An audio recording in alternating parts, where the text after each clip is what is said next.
Paleographers. B. The provenance of the manuscripts. With negligible exceptions, scholarly opinion recognized already in the 1950s that the scrolls found in the caves and the nearby ruined settlement were related.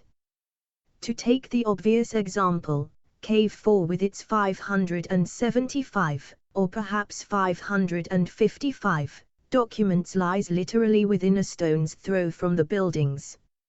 At the same time, the Essene identity of the ancient inhabitants of Qumran gained general acceptance. Today the Essene theory is questioned by some, but usually for unsound reasons. They adopt a simplistic attitude in comparing the two sets of evidence, namely the classical sources, Philo, Josephus and Pliny the Elder, and Qumran, and any disagreement or contradiction between them is hailed as final proof against the Essene thesis. Yet, if its intricacies are handled with sophistication, it is still the best hypothesis today. 35. Indeed, it accounts best for such striking peculiarities as common ownership of property and the lack of reference to women in the community rule, the probable coexistence of celibate and married sectaries, in accordance with Flavius Josephus' account of two kinds of Essenes, and the remarkable coincidence between the geographical setting of Qumran and Pliny the Elder's description of an Essene establishment near the Dead Sea between Jericho and En-Gedi. I admit of course that the scrolls and the archaeological data surrounding them do not always fully agree with the Greek and Latin notices, and that both the Qumran and the classical accounts need to be interpreted and adjusted, bearing in mind that the scrolls represent the views of initiates against those of more or less complete outsiders. 36 But since none of the competing theories associating the Qumran group with Pharisees, Sadducees, Zealots, or Jewish Christians can withstand critical scrutiny, I remain unrepentant in upholding my statement formulated in 1977 as still valid today. The final verdict must be that of the proposed solutions the Essene theory is relatively the soundest. It is even safe to say that it possesses a high degree of intrinsic probability. 37. C. The significance of the Qumran scrolls. The uniqueness of the Qumran discovery was due to the fact that, with the possible exception of the Nash papyrus referred to earlier, p3, no Jewish text in Hebrew or Aramaic written on perishable material could previously be traced to the pre-Christian period. Before 1947, the oldest Hebrew text of the whole of Isaiah was the Ben Asher Codex from Cairo, dated to 895 CE, as against the complete Isaiah scroll from Cave I, which is about a millennium older. The Apocrypha and Pseudepigrapha, save the Hebrew Ben Sira and the Aramaic fragments of the Testament of Levi from the Cairo Genizah, had survived only in translation. The sectarian writings found in the caves, apart from the already mentioned Damascus document, p2, count as a total novelty. To begin with, the Qumran scrolls and the other Judean desert finds have created a new discipline, ancient, i.e. pre-medieval, Hebrew codicology. We now possess concrete evidence that scribes carefully prepared the leather or papyrus on which they were to write. Often ruling them with vegetable ink, kept in ink wells. Paragraphs and larger unit openings were indicated by symbols in the margins. Longer compositions were written on scrolls, on one side of the sheets only, some of them numbered, which were subsequently sewn together. Papyrus documents were often reused, with a different text inscribed on the verso. Short works such as letters were recorded on small pieces of writing material, leather, papyrus, wood or potsherd. By contrast, no book or codex, with pages covered with script on both sides and bound together, has come to light at Qumran, or in any other Judean desert site. The Qumran finds have also substantially altered our views concerning the text and canon of the Bible. The many medieval Hebrew scriptural manuscripts, representing the traditional or Masortic text, are remarkable for their almost general uniformity. Compared to the often meaningful divergences between the traditional Hebrew text and its ancient Greek, Latin or Syriac translations, the few variant readings of the Masortic Bible manuscripts, ignoring obvious scribal errors, mainly concern spelling. By contrast, the Qumran scriptural scrolls, and especially the fragments, are characterized by extreme fluidity. They often differ not just from the customary wording but also, when the same book is attested by several manuscripts, among themselves. In fact, some of the fragments echo what later became the Masortic text, others resemble the Hebrew underlying the Greek Septuagint, yet others recall the Samaritan Torah or Pentateuch, the only part of the Bible which the Jews of Samaria accepted as scripture. Some Qumran fragments represent a mixture of these, or something altogether different. It should be noted, however, that none of these variations affects the scriptural message itself. In short, while largely echoing the contents of biblical books, Qumran has opened an entirely new era in the textual history of the Hebrew Scriptures. 38. The community's attitude to the biblical canon, i.e. the list of books considered as Holy Writ, is less easy to define, as no such list of titles has survived. Canonical status may be presumed indirectly either from authoritative quotations or from theological commentary. As regards the latter, the caves have yielded various interpretative works on the Pentateuch, the Temple Scroll, reworked Pentateuch manuscripts, the Genesis Apocryphon and other commentaries on Genesis, and the prophets, for example Isaiah, Habakkuk, Nahum, etc., but only on the Psalms among the writings, the third traditional division of the Jewish Bible. From the texts available in 1988, I collected over 50 examples of Bible citations which were used as proof in doctrinal expositions, thus indicating that they were thought to possess special religious or doctrinal importance. 39. On the other hand, the Psalms scroll from Cave 11 contains 7 apocryphal poems, including chapter L1 of the Wisdom of Jesus ben Sira, not annexed to, but interspersed among, the canonical hymns. This may be explained as a liturgical phenomenon, a collection of songs chanted during worship, but it may, and in my view probably does, mean that at Qumran the concept Bible was still hazy, and the canon open-ended, which would account for the remarkable freedom in the treatment of the text of Scripture by a community whose life was nevertheless wholly centered on the Bible. There are 2 apocrypha attested at Qumran. In connection with Tobit, one can note that 4 out of the 5 Cave 4 manuscripts are in Aramaic and only 1 in Hebrew, but they all reflect the longer version of the Greek Tobit. So the long-debated original language of this book is still uncertain, but Aramaic has become the likeliest candidate.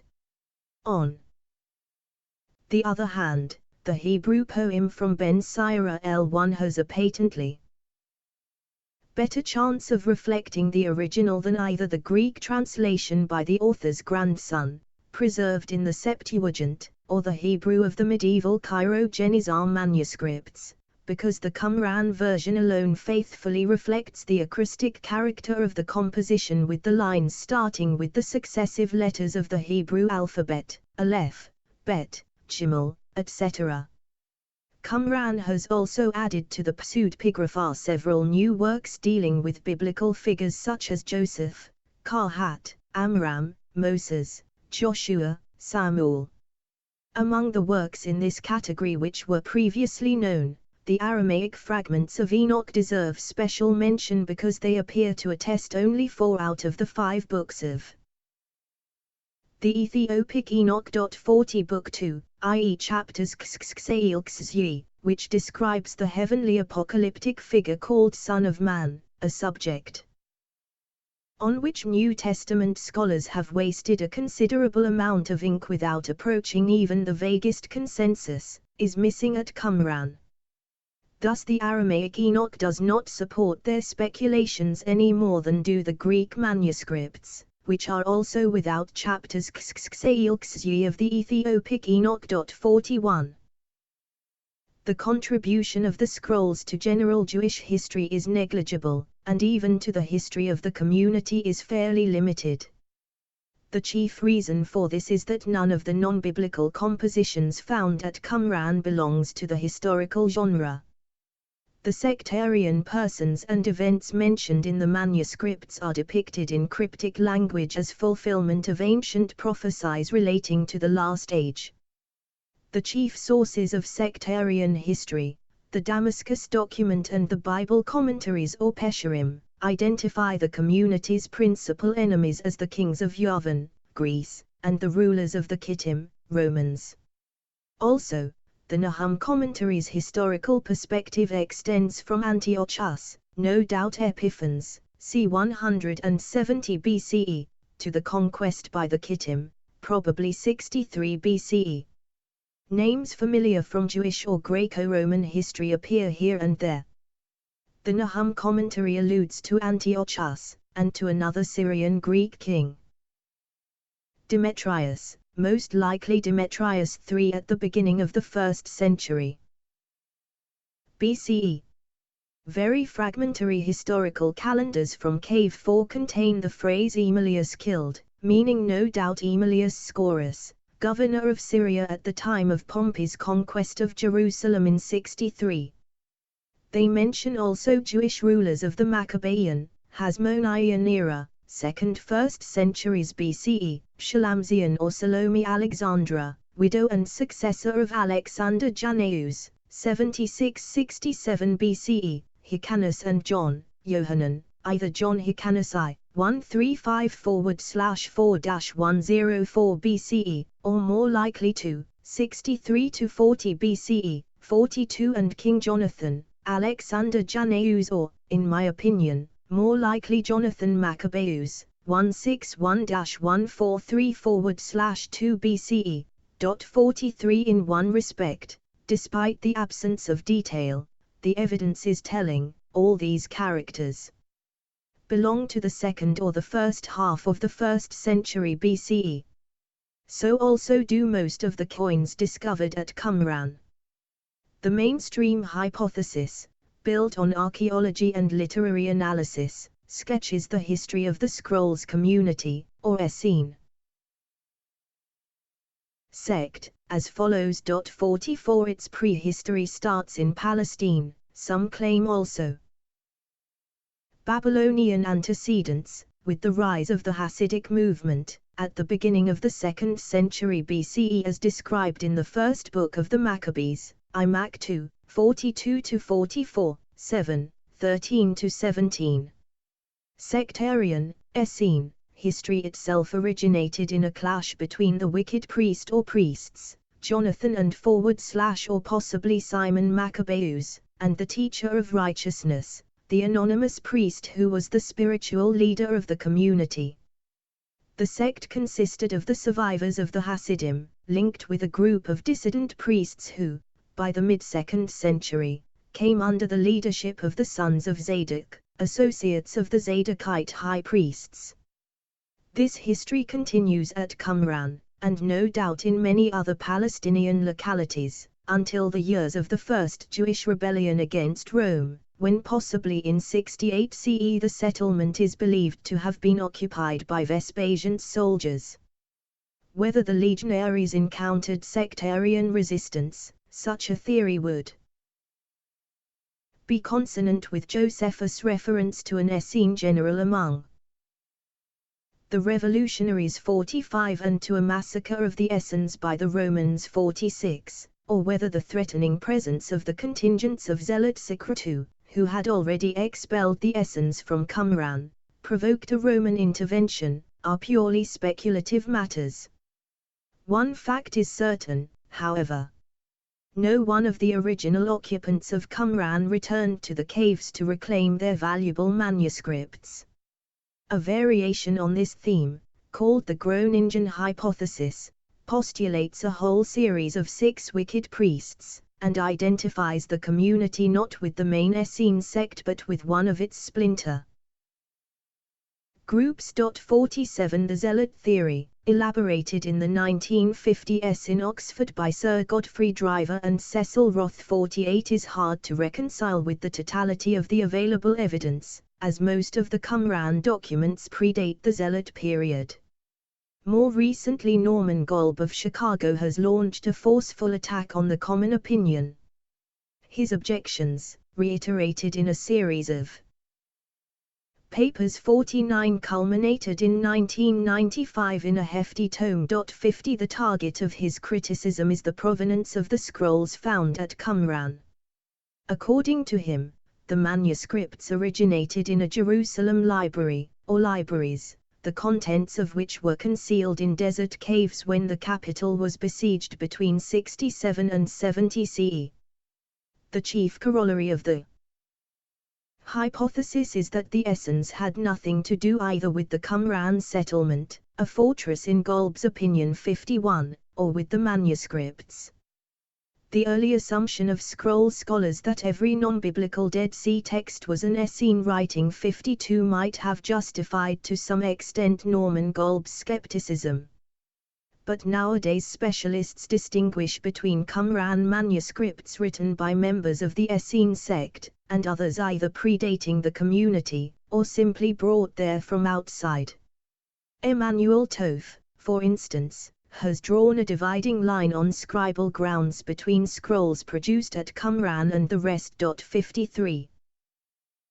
However, in my view the soft underbelly of the Jerusalem hypothesis is revealed, apart from the patent weakness of the archaeological interpretation, for Qumran is not a fortress, by the composition of the manuscript collection itself, definitely pointing towards a sectarian library.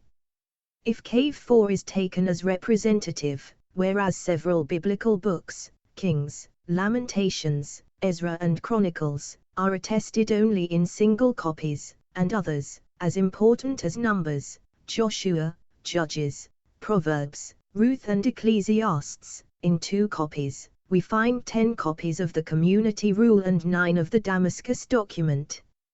Over a dozen manuscripts contain sectarian calendars, yet not one mainstream calendar figures among the 575, or 555, compositions found in that cave. So, if the texts discovered at Qumran came from the capital, can their source have been an Essene library in Jerusalem? 54. Qumran and the New Testament. Since Qumran and early Christianity partly overlap, it is not surprising that from the very beginning of Dead Sea Scrolls research some scholars endeavored to identify the two. The first attempt came from England in the early 1950s, with Jacob Tyker of Cambridge modestly advancing the thesis that Jesus was the teacher of righteousness and St. Paul the wicked priest. 55 This trend was continued with loud media support by J.M. Allegro's speculation about the role of Amanita muscaria, a hallucinogenic fungus, in the genesis of the Christian Church. 56 It reached its climax with Barbara Thiing's discovery that John the Baptist was the teacher of righteousness and the married, divorced and remarried Jesus, father of 4 children, the wicked priest. 57 As for Robert Eisenman, he ignores Jesus, and casts instead his brother, James, in the role of the teacher of righteousness, with Paul playing the wicked priest. 58 In my opinion all these theories fail the basic credibility test, they do not spring from, but are foisted on, the texts. 59 These, to say the least, improbable speculations as well as the no less fantastic claim that Qumran Cave 7 yielded remains of the Gospel of Mark and other New Testament writings in Greek 60 need not detain us any longer. Turning to the real relationship between the scrolls and the New Testament, This can be presented under a threefold heading. 1. We note a. Fundamental similarities of language. Both in the scrolls and in the New Testament the faithful are called sons of light. B. Ideology. Both communities considered themselves as the true Israel, governed by 12 leaders, and expected the imminent arrival of the kingdom of God. C. Attitude to the Bible. Both considered their own history as a fulfillment of the words of the prophets. However, all correspondences such as these may be due to the Palestinian religious atmosphere of the epoch, without entailing any direct influence. 2. More specific features, such as monarchic administration, i.e.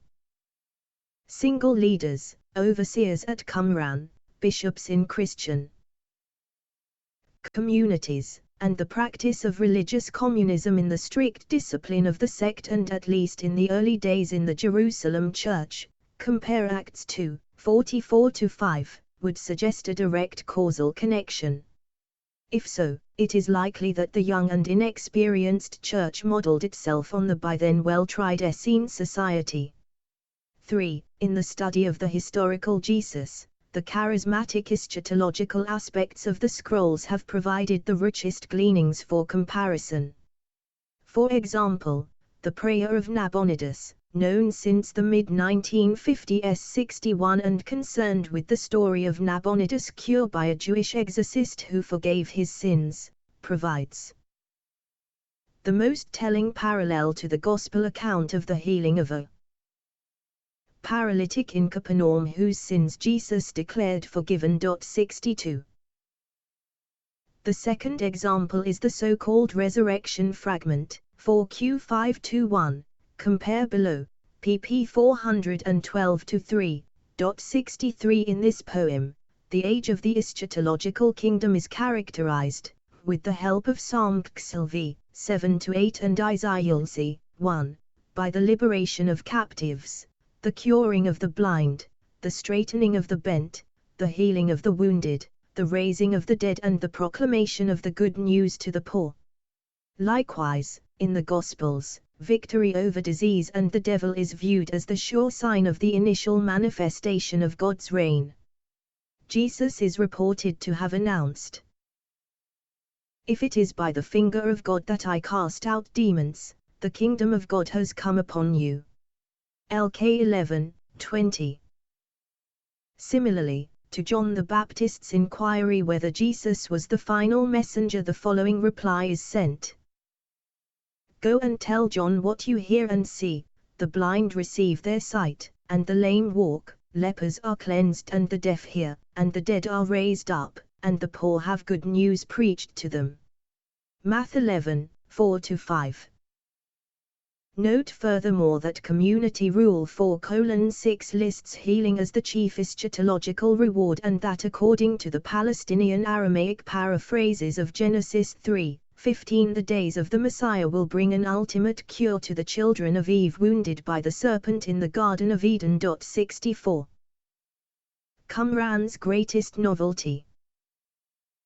If one had to single out the most revolutionary novelty furnished by Qumran, its contribution to our understanding of the genesis of Jewish literary compositions could justifiably be our primary choice.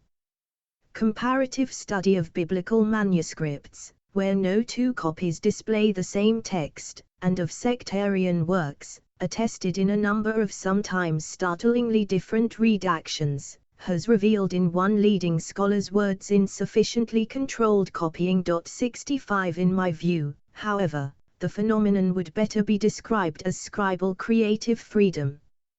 Qumran manuscripts of scripture, and even more of the Community Rule and the War Scroll, indicate that diversity, not uniformity, reigned there and then, and that redactor copyists felt free to improve the composition which they were reproducing.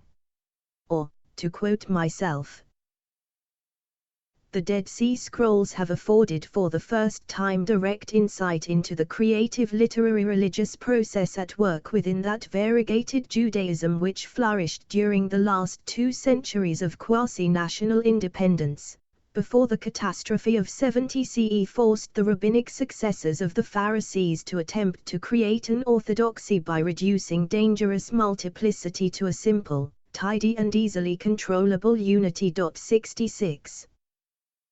Looking at the Qumran discoveries from an overall perspective, it is, I believe, the student of the history of Palestinian Judaism in the intertestamental era, 150 BCE 70 CE, who is their principal beneficiary. For such an expert, the formerly quite unknown sectarian writings of the Dead Sea literature have opened new avenues of exploration in the shadowy era of the life of Jesus, the rise of Christianity and the emergence of Rabbinic Judaism. From the Jewish side, it was previously poorly documented. The rabbis of the 1st and 2nd centuries CE had not permitted religious writings of that epoch to go down to posterity unless they conformed fully to their ideas, and although some of these texts were preserved by Christians, viz. The Apocrypha and many of the pseudepigrapha, the fact that they had served as a vehicle for church apologetics caused their textual reliability to be suspect. But the scrolls are unaffected by either Christian or rabbinic censorship, and now that their evidence is complete, historians will be thoroughly acquainted, not with just another aspect of Jewish beliefs or customs, but with the whole organization, teaching and aspirations of a religious community flourishing during the last centuries of the Second Temple. The scrolls have understandably awakened intense interest in the academic world, but why have they appealed so strongly to the imagination of the non-specialist? I would say, the outstanding characteristic of our age appears to be a desire to reach back to the greatest attainable purity, to the basic truth free of jargon. Affecting the whole of our outlook, it has necessarily included the domain of religious thought and behavior, and with it, in the Western world, the whole subject of Judeo-Christian culture and spirituality. A search is being made for the original meaning of issues with which we have become almost too familiar and which with the passing of the centuries have tended to become choked with inessentials, and it has led not only to a renewed preoccupation with the primitive but fully developed expression of these issues in the scriptures, but also to a desire for knowledge and understanding of their prehistory. The laws and rules, hymns and other liturgical works as well as the Bible commentaries of the Qumran community respond to this need in that they add substance and depth to the historical period in which Jewish Christianity and Rabbinic Judaism originated. They reveal one facet of the spiritual ferment at work among the various Palestinian religious parties at that time, a ferment which culminated in a thorough re-examination and reinterpretation of the fundamentals of the Jewish faith. By dwelling in such detail on the intimate organization of their society, on the role attributed to their teacher and on their ultimate hopes and expectations, the sect of the scrolls has exposed its own resulting synthesis. This in its turn has thrown into relief and added a new dimension to its dissenting contemporaries.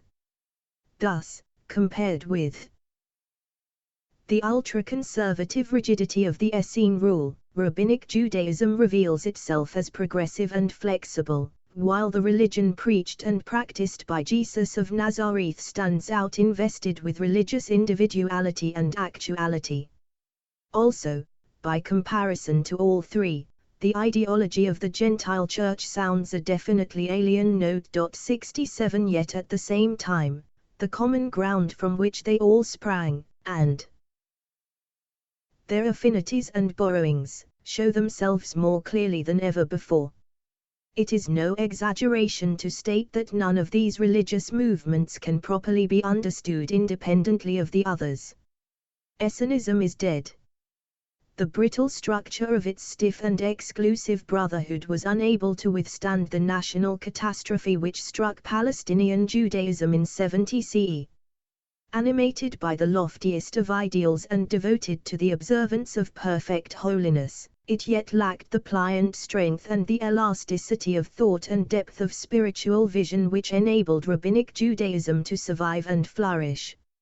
And although the teacher of righteousness clearly sensed the deeper obligations implicit in the Mosaic law, he was without the genius of Jesus the Jew, who succeeded in uncovering the essence of religion as an existential relationship between man and God. To the community. Since the early 1950s, the information garnered from the scrolls and from Qumran's archaeological remains has been combined by experts to form a persuasive portrait of the people to which they allude. Yet for all the advances made in knowledge and understanding, the enigma of the sect is by no means definitely solved. After all this time, we are still not certain that we have collated the whole evidence correctly or interpreted it properly. Questions continue to arise in the mind, and there is still no way to be sure of the answers.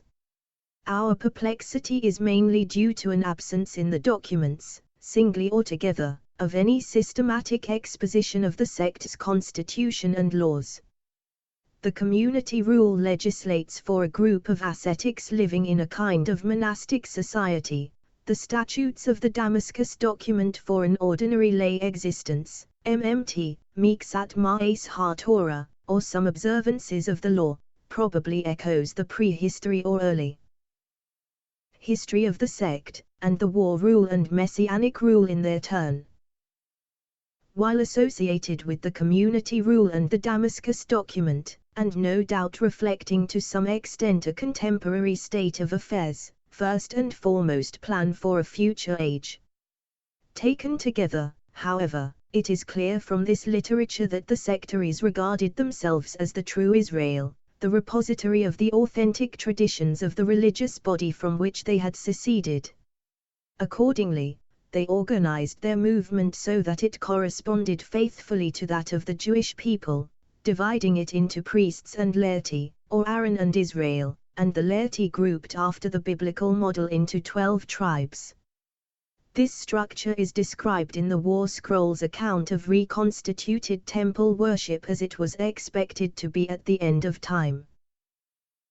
The 12 chief priests shall minister at the daily sacrifice before God. Below them shall be the chiefs of the Levites to the number of 12, one for each tribe. Below them shall be the chiefs of the tribes. IQM 11, 1-3. Still following the biblical pattern, sectarian society, apart from the tribe of Levi, was further distinguished into units of thousands, hundreds, fifties and tens, IQS 11, 21, CD 13, 1-2. To what extent these figures are symbolical, we do not know, but it is improbable that thousands amounted to anything more than a figure of speech. It is not irrelevant, in this connection, to note that the archaeologists have deduced from the fact that the cemetery contained 1,100 graves, dug over the course of roughly 200 years, that the population of Qumran, an establishment of undoubted importance, can never have numbered more than 150 to 200 souls at a time. Also, it should be borne in mind that the total membership of the Essene sect in the 1st century CE only slightly exceeded 4,000, Josephus, Antiquities 18, 21. To consider now the two types separately, the monastic brotherhood at Qumran alludes to itself in the community rule as the men of holiness and the men of perfect holiness, and to the sect as the community and council of the community or the men of the law, 4QSD equals 4Q258. The establishment was devoted exclusively to religion. Work must have formed a necessary part of their existence. It is obvious from the remains discovered at Qumran that they farmed, made pots, cured hides and reproduced manuscripts. But no indication of this appears in the documents. It is said only that they were to eat in common and bless in common and deliberate in common, IQS 6, 2-3, living in such a way as to seek God with a whole heart and soul, IQS 1, 1-2. perfectly obedient to each and every one of the laws of Moses and to all that was commanded by the prophets. They were to love one another and to share with one another their knowledge, powers and possessions. IQSI 2. They were to be scrupulous in their observance of the times appointed for prayer, and for every other aspect of a liturgical existence conducted apart from the Temple of Jerusalem and its official cult. Separate from the habitation of unjust men. IQS 8:13. They were to study the Torah in the wilderness and thereby atone for the land. IQS 8:6-10, and its wicked men, for whom they were to nourish an everlasting hatred. IQS 9:21, though this went together with a firm conviction that their fate was in God's hands alone. And the poet proclaims in the hymn with which the community rule ends: I will pay to no man the reward of evil, I will pursue him with goodness. For judgment of all the living is with God, and it is he who will render to man his reward. IQSX 17-18. They were to be truthful, humble, just, upright, charitable and modest. They were to watch in community for a third of every night of the year, to read the book and to study the law and to bless together. IQS 6:7-8. These are, as may be seen, mostly the sort of recommendations to be expected of men devoting themselves to contemplation. A point to bear in mind, however, is that the contemplative life is not a regular feature of Judaism. An additional distinctive trait of these sectaries is that another qualification was required of them besides holiness. They were expected to become proficient in the knowledge of the two spirits in which all men walk, the spirits of truth and falsehood, and to learn how to discriminate between them. They were taught in the so-called instruction concerning the two spirits, the earliest Jewish theological tractate incorporated into the community rule, how to recognize a son of light or potential son of light, and how to distinguish a son of darkness belonging to the lot of Belial. IQS 3:13-4-25, compare below pp 73-4. The hierarchy at Qumran was strict and formal, from the highest level to the lowest. Every sectary was inscribed in the order of his rank. IQS 6:22, the term order recurs constantly, and was obliged to keep to it in all the community meetings and at table, an order that was subject to an annual review on the feast of the renewal of the covenant. But after democratic beginnings, with the congregation, literally, the many, as such forming the supreme authority, testified to by what seems to be the earliest formulation of the communal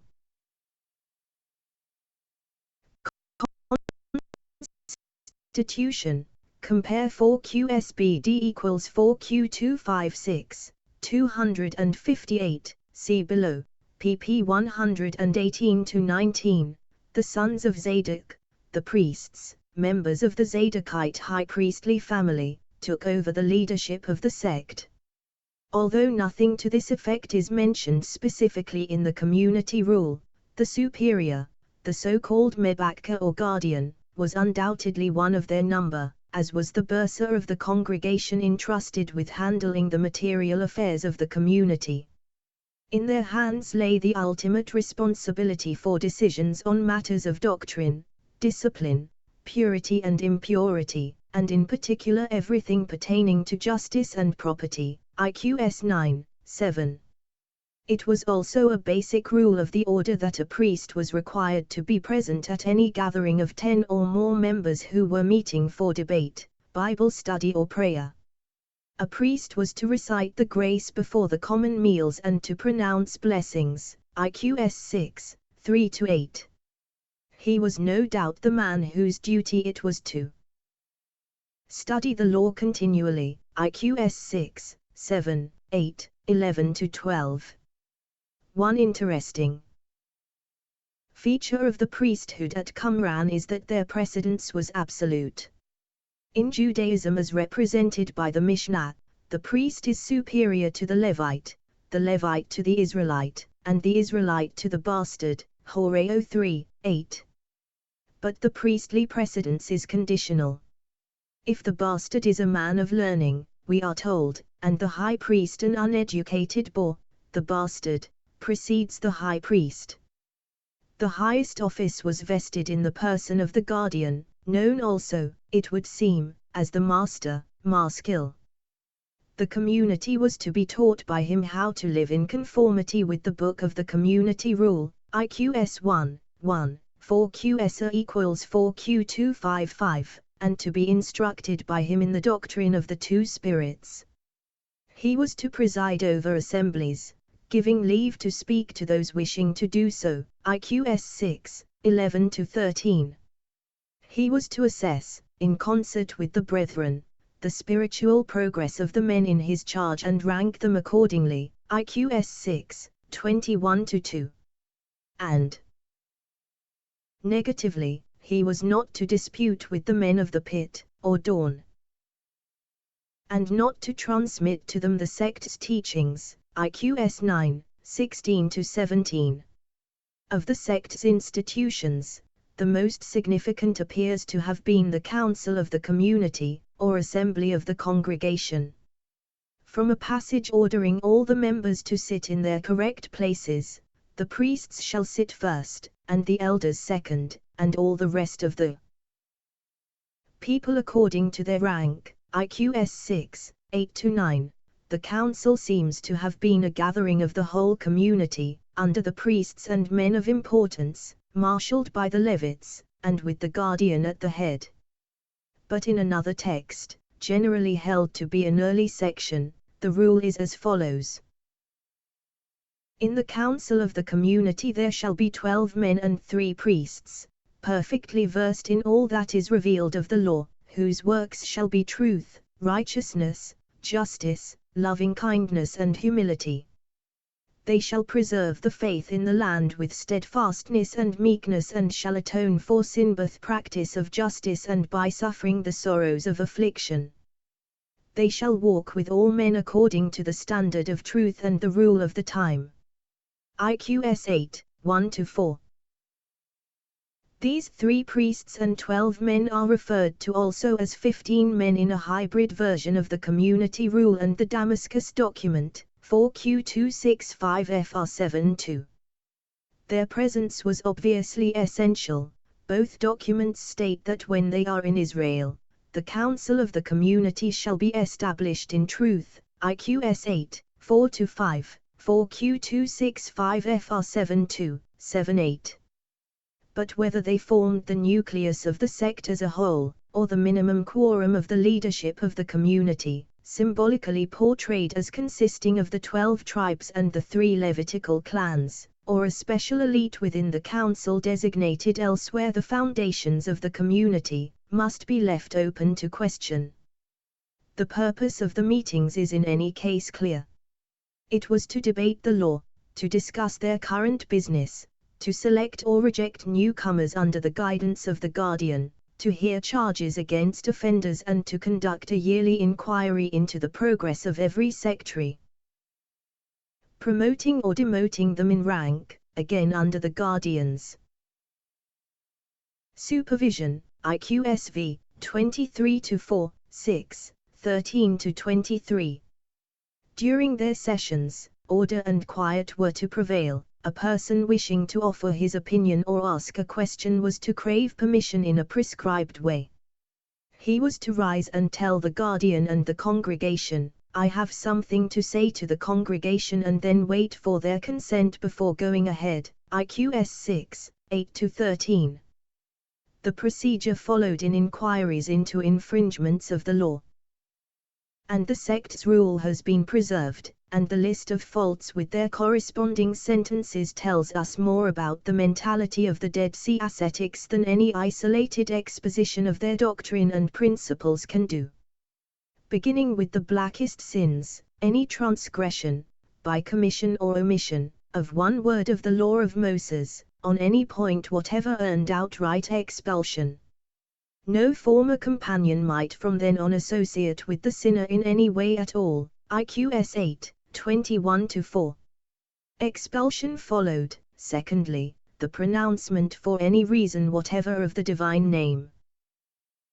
If any man has uttered the most venerable name, even though frivolously, or as a result of shock, or for any other reason whatever, while reading the book or blessing, he shall be dismissed and shall return no more. IQS 6, 27-7, 2. Thirdly, a sectary was expelled for slandering the congregation, IQS 7, 16. Fourthly, he was sent away for rebelling against the foundations of the community. Whoever has murmured against the authority of the community shall be expelled and shall not return. IQS 7, 17.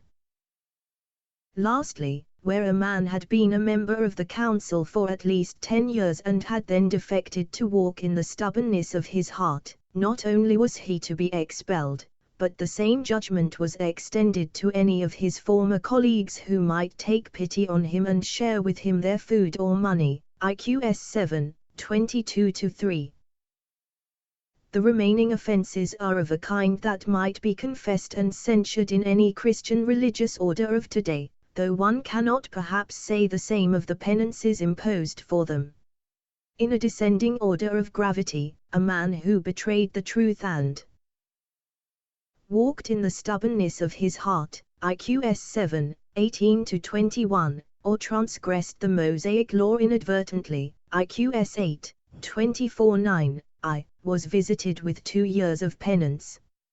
He was to lose his rank and during the first year be separated from the purity of the congregation, and during the second year, from its drink.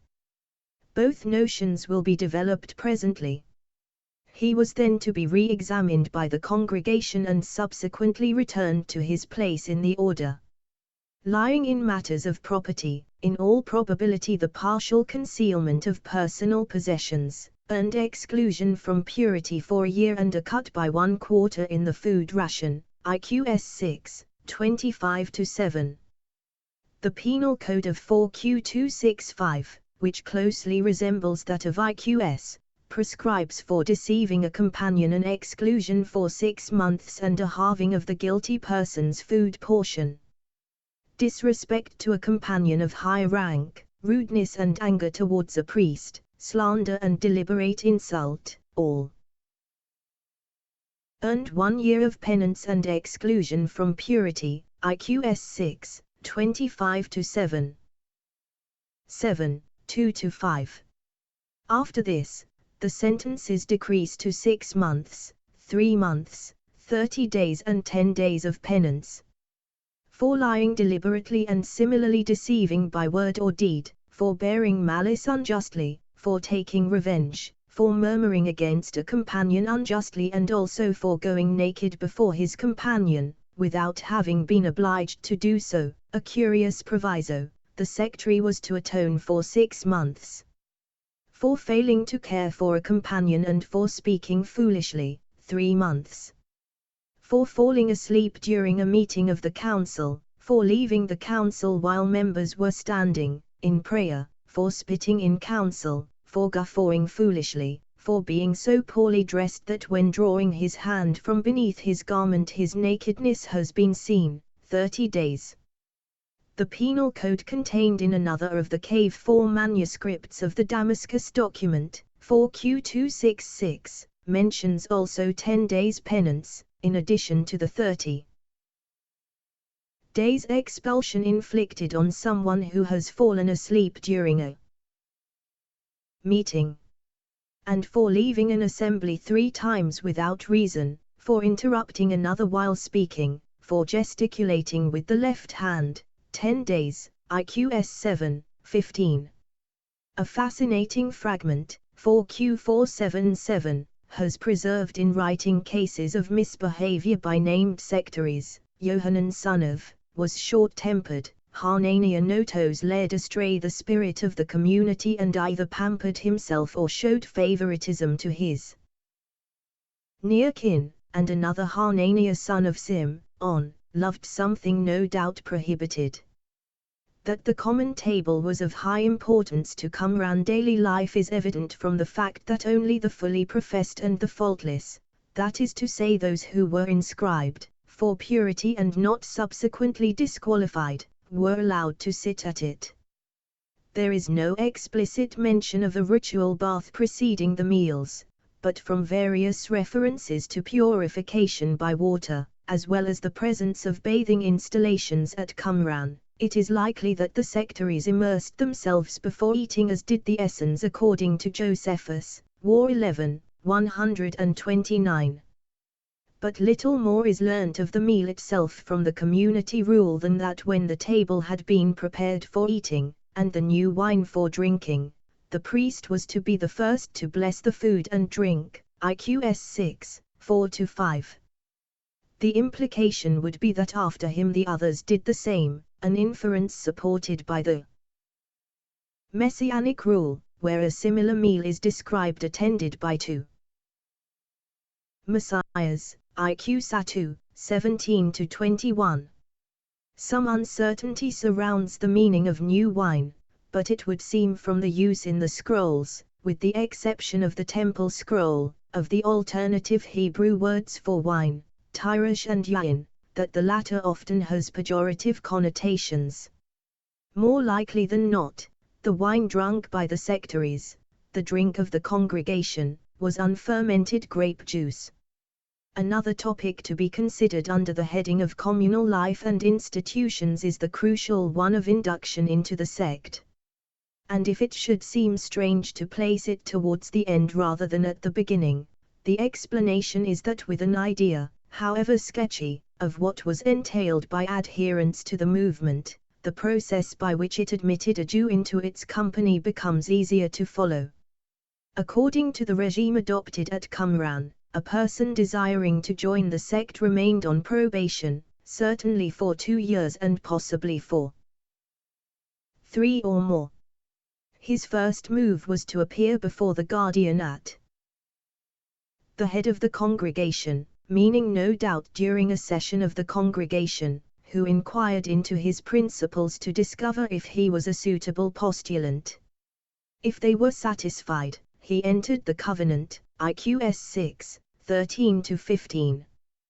That is to say, he solemnly swore there and then to adhere to the Torah as the sect interpreted it, vowing by a binding oath to return with all his heart and soul to every commandment of the law of Moses in accordance with all that has been revealed of it to the sons of Zadok, the keepers of the covenant. IQSV, 7-9. After a further period of unspecified length, during which he received instruction from the guardian in all the rules of the community, he appeared once more before the congregation, who confirmed him as a novice or dismissed him. But although he was now accepted into the council of the community, he was nevertheless still not admitted to purity for another full year. The same rule applied also in the group represented by 4Q265FR1. This concept of pure things, tohora, tahara or tohoro, literally purity or purities, needs some comment. It seems to designate here as in rabbinic literature ritually pure food, compare also 4Q274I, as well as the vessels and utensils in which it is contained or cooked. It includes also garments. The tohoro, moreover, are distinguished by the rabbis from mashchin, liquids, the latter being considered much more susceptible to contract impurity than solid comestibles. Hence, in ordering the novice not to touch the pure things of the congregation, the community forbade him all contact with its pots, plates, bowls and necessarily the food that they held. He was not, in effect, to attend the common table and had to eat elsewhere. Although the context is very different, a parallel rule figures in the temple scroll, Exit 13-14. Prohibiting a Gentile woman married to her Jewish captor to touch his tohora for 7 years. During this first year of the novitiate, the newcomer could not share the sect's property. At a third community inquiry, he was examined for his understanding and observance of the law and, if his progress was judged to be adequate, he handed over his money and belongings to the bursar of the congregation, but they were set aside and not yet absorbed into community ownership. During this second year, furthermore, the ban on touching the pure things was relaxed, but he could still not touch liquids, the drink, mashk, of the congregation, IQS 6, 20-21, 7, 20, compare also 4Q284I. Finally, with the second year over, the novice had once more to undergo an examination, after which, according to the judgment of the congregation, he was at last inscribed among the brethren in the order of his rank for the law, and for justice, and for purity. Also, his property was amalgamated with theirs and he possessed the right from then on to speak his mind in the council of the community, IQS 6, 13-23. In sum, this strict and extended curriculum falls into two stages. The postulant is first brought into the covenant, swearing total fidelity to the Mosaic law as interpreted by the sect's priestly teachers, and to separate from all the men of injustice who walk in the way of wickedness, IQSV 10-11. He then secondly embarks on a course of training as a preliminary to joining the Holy Congregation, IQSV 20. In other words, entering the covenant and entering the community was not one act, but two. It has long been debated whether the Qumran sectaries were married or celibate. From the image of their life projected so far on the basis of the community rule, few will probably disagree that the idea of the presence of women among them appears incongruous. The impression received is that of a wholly masculine society. Indeed, they were actually enjoined not to follow a sinful heart and lustful eyes, committing all manner of evil, IQS 1, 6. In further support of the argument for celibacy, the word Isha, woman, occurs nowhere in the community rule. Or rather, to be more exact, it is encountered once in the final hymn, in the cliché, one born of woman, IQS 11, 21. Moreover, against the Cave 4 Damascus Document Regulation, 4Q270 FR7, which envisages a membership of married people and imposes the penalty of expulsion on anyone murmuring against the fathers but only a 10-day penance for murmuring against the mothers, the community rule speaks only of the crime of murmuring against the authority of the community, IQS 7, 17. Silence concerning the presence of women seems therefore deliberate. Yet, the fact cannot be overlooked that although in the main graveyard itself the 26 tombs so far opened at random, out of 1,100, have all contained adult male skeletons, the archaeologists have uncovered on the peripheries of the cemetery the bones of 6 women and 3 children. 2. Ardavors, Archaeology and the Dead Sea Scrolls, 47-8, J.P. Humbert, Foils de Kh Qumran, 346-52. A more extensive exploration of the cemetery would eliminate most of these uncertainties. The Damascus document, the hybrid community rule Damascus document text, 4Q265, and the temple scroll, as well as the Messianic rule and occasionally the war rule and MMT, are concerned with a style of religious existence quite at variance with that at Qumran. In the towns or camps, as the Damascus document terms them, CD 12, 19, 23, adherents of the sect lived an urban or village life side by side with, yet apart from, their fellow Jewish and Gentile neighbors.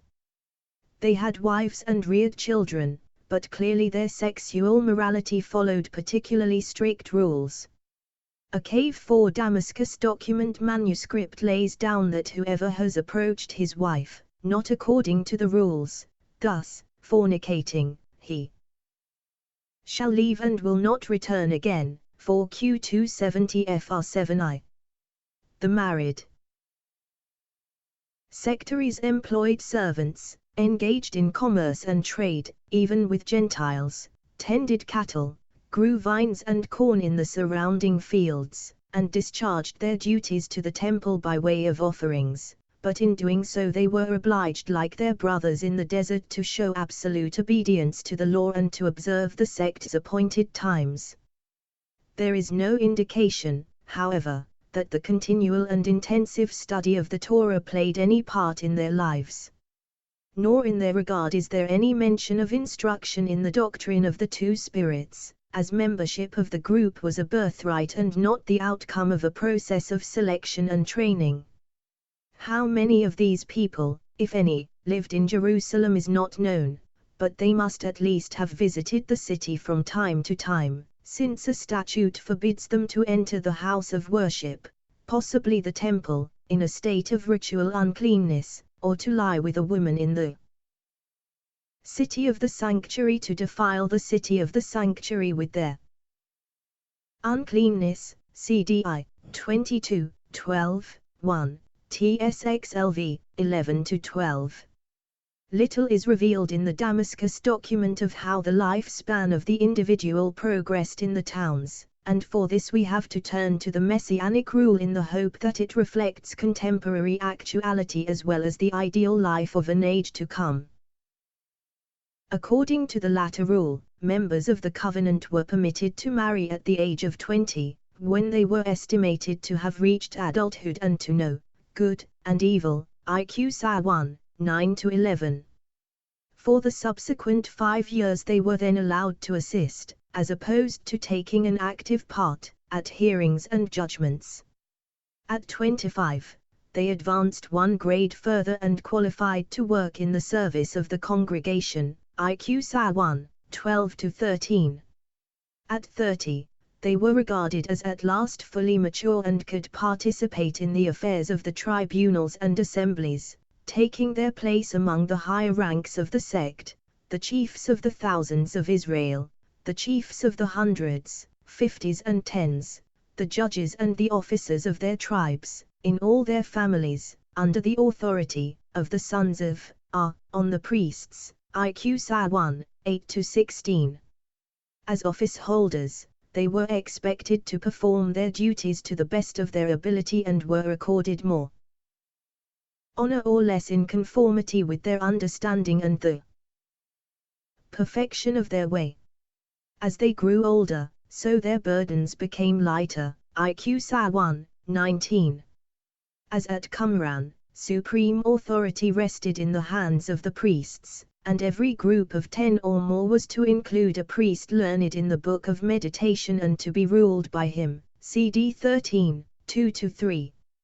His precedence, on the other hand, is not represented as absolute in the towns.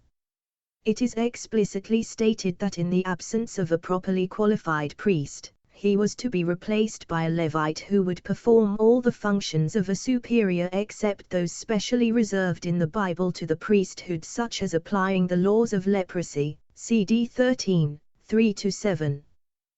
The Cave 4 manuscripts of the Damascus document, 4Q266, 269, 272-3, describe at length the diagnosis of the onset and eventual cure of skin disease. Priests with speech defects, those who had been prisoners of war or had settled and been active among Gentiles were disqualified from performing priestly duties or eating sacred food. 4Q266 FR5. The Cave 4 version of the Damascus document legislates also on agricultural priestly dues, 4Q266 FR6, 271 FR2. As in the community rule, the head of the camp is designated in the Damascus document, as well as in 4QDA, 4Q266 FR5I, and in the hybrid 4Q265 FR12, as the Mebakka or guardian. He appears, however, not to be supported by a council. In fact, the words council of The community are absent from this document apart from the transitional 4Q265 FRS 1.2 and 7.2, where the use of the term is more general in the first case and represents the ideal nucleus of the sect in the second. There is reference to the Company of Israel, on the advice of which it would be licit to attack Gentiles, CD 12:8, but this type of war council, mentioned also in the Messianic Rule, IQ-SA 1:26, can surely have had nothing to do with the assemblies described in the Community Rule. The only possible parallel is the Council of Holiness in CDXX 24, in which a not strictly observant member was to be judged.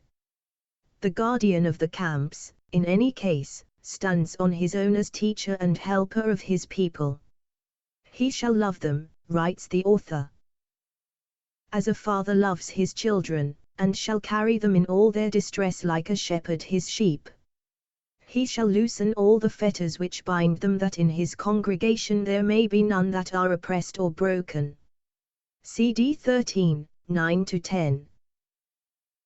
The guardian was to examine newcomers to his congregation, though not, it should be noted, to determine their spirit, and was to serve as the deciding authority on the question of their admission. Compare also 4Q265 FR12. These offices are of course already familiar to us from the Community Rule. But an additional task of the Mebakka in the towns was to ensure that no friendly contact occurred between his congregation and anyone outside the sect. Whatever exchanges took place had to be paid for, and even these transactions were to be subject to his consent, CD 13, 14-16. Instead of dealing with offenders in community courts of inquiry, the towns had their tribunals for hearing cases, equipped moreover with judges. These were to be 10 in number, elected for a specific term and drawn from the tribes of Levi, Aaron and Israel, 4 priests and Levites, and 6 laymen, CDX, 4-7. They were to be not younger than 25 and not older than 60, in the Messianic Rule, which also speaks of judges. The age limits are 30 and 60 years, IQ-SA 1:13-15, and were to be expert in biblical law and the constitutions of the covenant. The arrangement would seem, in fact, to be fairly straightforward. Yet it is not entirely so. For example, it is evident that the guardian was also implicated in legal matters. He had to determine whether a proper case had been made out against a sectary and whether it should be brought before the court, CD 9, 16-20, and in certain cases he appears to have imposed penalties on his own, CD 15, 13-14. The priest overseeing the congregation of one of the cave 4 fragments of the Damascus document, 4Q270 FR7I2, appears to perform the same single judicial function as the guardian in the case of an inadvertent sin. We are not told whether the 10 judges sat together, whether they were all drawn from the locality in which they lived, or whether they traveled as it were on circuit as nowadays.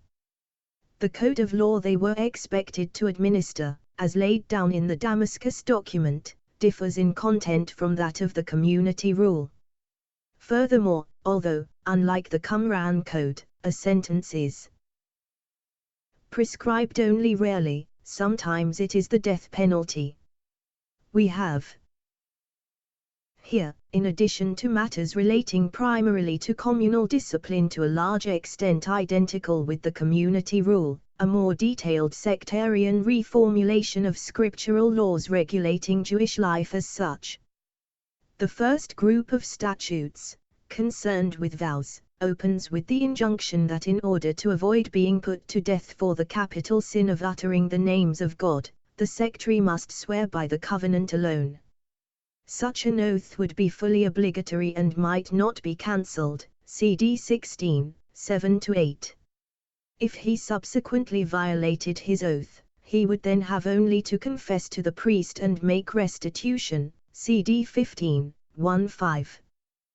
The sectary is also ordered not to vow to the altar articles acquired unlawfully, or the food of his own house, CD 16, 13-15, and not to make any vow in the fields but always before the judges, CD 9, 9-10. He is threatened with death if he vows another to destruction by the laws of the Gentiles, CD 9, 1. As for the right conferred by the Bible on fathers and husbands to annul vows made by their daughters or wives, the Damascus document limits it to the cancellation of oaths which should have never been made in the first place, CD 16, 10-12, for a somewhat different rule, CTSLII, 16 Liv. 5. It is clearly stated that no accusation is valid without prior warnings before witnesses, CD 9, 2-3. A record of reported moral failings, 4Q477, has already been quoted, compare above, pp 31-2. A few ordinances are concerned with witnesses. No one under the age of 20 was to testify before the judges in a capital charge, CD 9, 23x, 2. Also, whereas the normal biblical custom is that 2 or 3 witnesses are needed before any sentence can be pronounced, Deut 19, 15, compare also Ticts LXI, 6-12, a single witness being quite unacceptable, unis testus nullus testus. Sectarian law allowed the indictment of a man guilty of repeating the same capital offense on the testimony of single witnesses to the separate occasions on which it was committed, providing they reported it to the guardian at once and that the guardian recorded it at once in writing, CD 9, 17-20. With regard to capital cases, to which should be added apostasy in a state of demonic possession, CD 12, 2-3, the adultery of a betrothed girl, 4Q159, FR 224, 10-11, slandering the people of Israel and treason. T.S. Lxiv, 6-13, it is highly unlikely that either the Jewish or the Roman authorities would have granted any rights of execution to the sect. So this is probably part of the sect's vision of the future age, when it as Israel de jure would constitute de facto the government of the chosen people.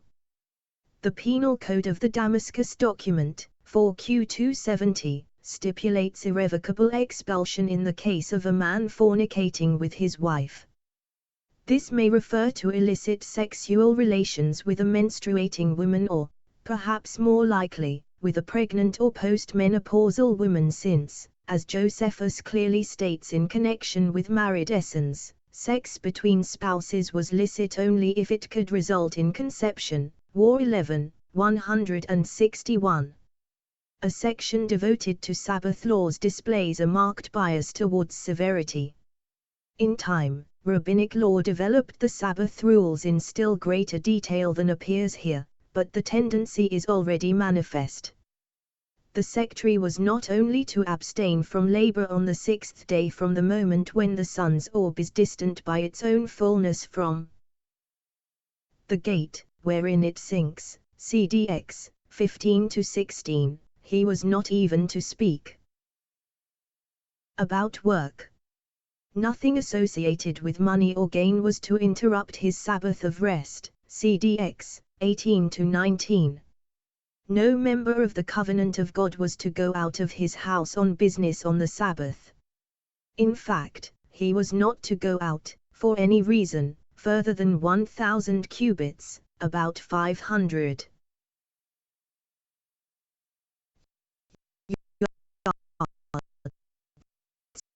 Though he could pasture his beast at a distance of 2,000 cubits from his town, CDX, 21, 11, 5-6.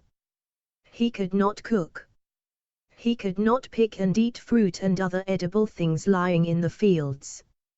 He could not draw water and carry it away, but must drink where he found it, CDX, 22-3. He could not strike his beast or reprimand his servant, CD 11, 6, 12. He could not carry a child, wear perfume or sweep up the dust in his house, CD 11, 10-11. He could not assist his animals to give birth or help them if they fell into a pit. He could, however, pull a man out of water or fire without the help of a ladder or rope, CD 11, 13-14, 16-17. Interpreting the Bible restrictively, Lev 23, 38, the sect's lawmaker, or makers, commanded him to offer no sacrifice on the Sabbath save the Sabbath burnt offering, and never to send a gift to the temple by the hand of one smitten with any uncleanness, permitting him thus to defile the altar, CD 11, 19-20. He was also never to have intercourse while in the city of the sanctuary, CD 12, 1-2, 11 QTSXLV, 1-12. The punishment imposed for profaning the Sabbath and the feasts in any of these ways was not death as in the Bible, Num. 15, 35, nor even expulsion as in the community rule. It was 7 years' imprisonment. It shall fall to men to keep him in custody. And if he is healed of his error, they shall keep him in custody for 7 years, and he shall afterwards approach the assembly. CD 12, 4-6. In the last group, the ordinances appear to be only loosely connected, though some of them involve relations with the larger Jewish-Gentile world. One such forbids killing or stealing from a non-Jew, unless so advised by the Company of Israel, CD 12, 6-8. Another prescribes the sale to Gentiles of ritually pure beasts and birds, as well as the produce of granary and wine press, in case they should blaspheme by offering them in heathen sacrifice. MMT further prohibits acceptance of offerings, wheat or meat, by Gentiles, 4Q394 FRS 3-7. A ban is similarly laid on selling to Gentiles foreign servants converted to the Jewish faith, CD 12, 11. But in addition to these regulations affecting contacts with non-Jews, a few are concerned with dietary restrictions. Thus, no man shall defile himself by eating any live creature or creeping thing, from the larvae of bees to all creatures which creep in water. CD 12, 12-13. Others deal with the laws of purity, CD 12, 16-18, and purification, CDX, 10-13, and with uncleanness resulting from various sexual discharges and childbirth, 4Q266 FR6I2. Outside the Damascus document, the B section of MMT, 4Q394-5, 4Q purities, 4Q274, 2767, 284, and the Temple Scroll, 11 QTSXLV, provide ample information on purity matters, including the law relative to the burning of the red heifer whose ashes were a necessary ingredient for the making of the water for removing uncleanness. MMT 4Q394-3-7I, 395, 4Q276-7. Two types of meeting are provided for, with equal laconism: the assembly of the camp presided over by a priest or a Levite, and the assembly of all the camps, CD 14, 3-6. Presumably the latter was the general convention of the whole sect held on the Feast of the Renewal of the Covenant, the annual great festival alluded to in 4QD, 266, 270, when both the men of holiness and the men of the covenant confessed their former errors and committed themselves once more to perfect obedience to the law and the sect's teachings. According to the available texts, the sectaries were to be mustered and inscribed in their rank by name, the priests first, the Levites second, the Israelites third. A fourth group of proselytes is unique to the towns, but as has been observed, these were Gentile slaves converted to Judaism. A further remark that in this order the sect's members were to be questioned on all matters leads one to suppose that the allusion must be to the yearly inquiry into their spiritual progress mentioned in the Community Rule, CD 14, 3-6. 2 Cave 4 manuscripts of the Damascus document describe the expulsion ceremony of an unfaithful member. He was cursed and dismissed by the priest overseeing the congregation and cursed also by all the inhabitants of the camps, should the latter maintain contact with the renegade. They would forfeit their own membership of the sect. 4Q266 FR 11-2, 270 FR 7I2. Apart from these familiar directions, we learn only that the priest who mustered the gathering was to be between 30 and 60 years old and, needless to say, learned in the Book of Meditation. The guardian of all the camps, in his turn, was to be between 30 and 50, and to have mastered all the secrets of men and the language of all their clans. He was to decide who was to be admitted, and anything connected with a suit or judgment was to be brought to him. CD 14, 7-12.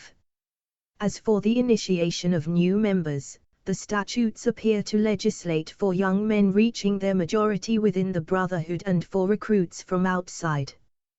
This is not entirely clear, but the instruction that an aspirant was not to be informed of the sect's rules until he had stood before the guardian can hardly have applied to a person brought up within its close circle. CD 15, 5-6, 10-11. Of the sect's own young men the Damascus document writes merely, "And all those who have entered the covenant, granted to all Israel forever, shall make their children who have reached the age of enrollment, swear with the oath of the covenant." CD 15, 5-6. The Messianic rule is more discursive. Their enrollment into the sect is represented as the climax of a childhood and youth spent in study. Teaching of the Bible and in the precepts of the covenant began long before the age of 10, at which age a boy embarked on a further 10 years of instruction in the statutes. It was not until after all this that he was finally ready. From his youth they shall instruct him in the book of meditation and shall teach him, according to his age, the precepts of the covenant. They shall be educated in their statutes for 10 years, at the age of 20 years, he shall be enrolled, that he may enter upon his allotted duties in the midst of his family, and be joined to the holy congregation. IQ SA 1, 6-9.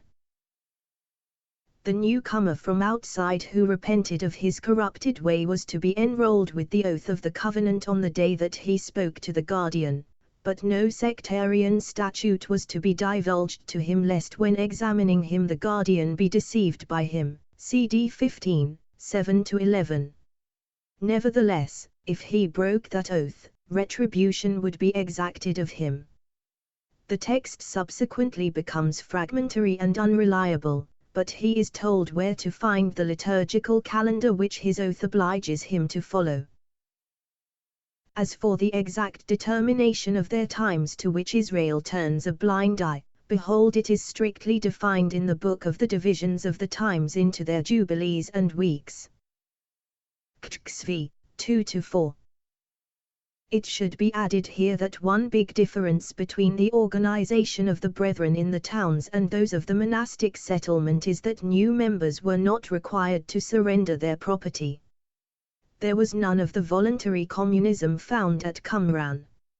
On the other hand, where the desert sectaries practiced common ownership, those of the towns contributed to the assistance of their fellows in need.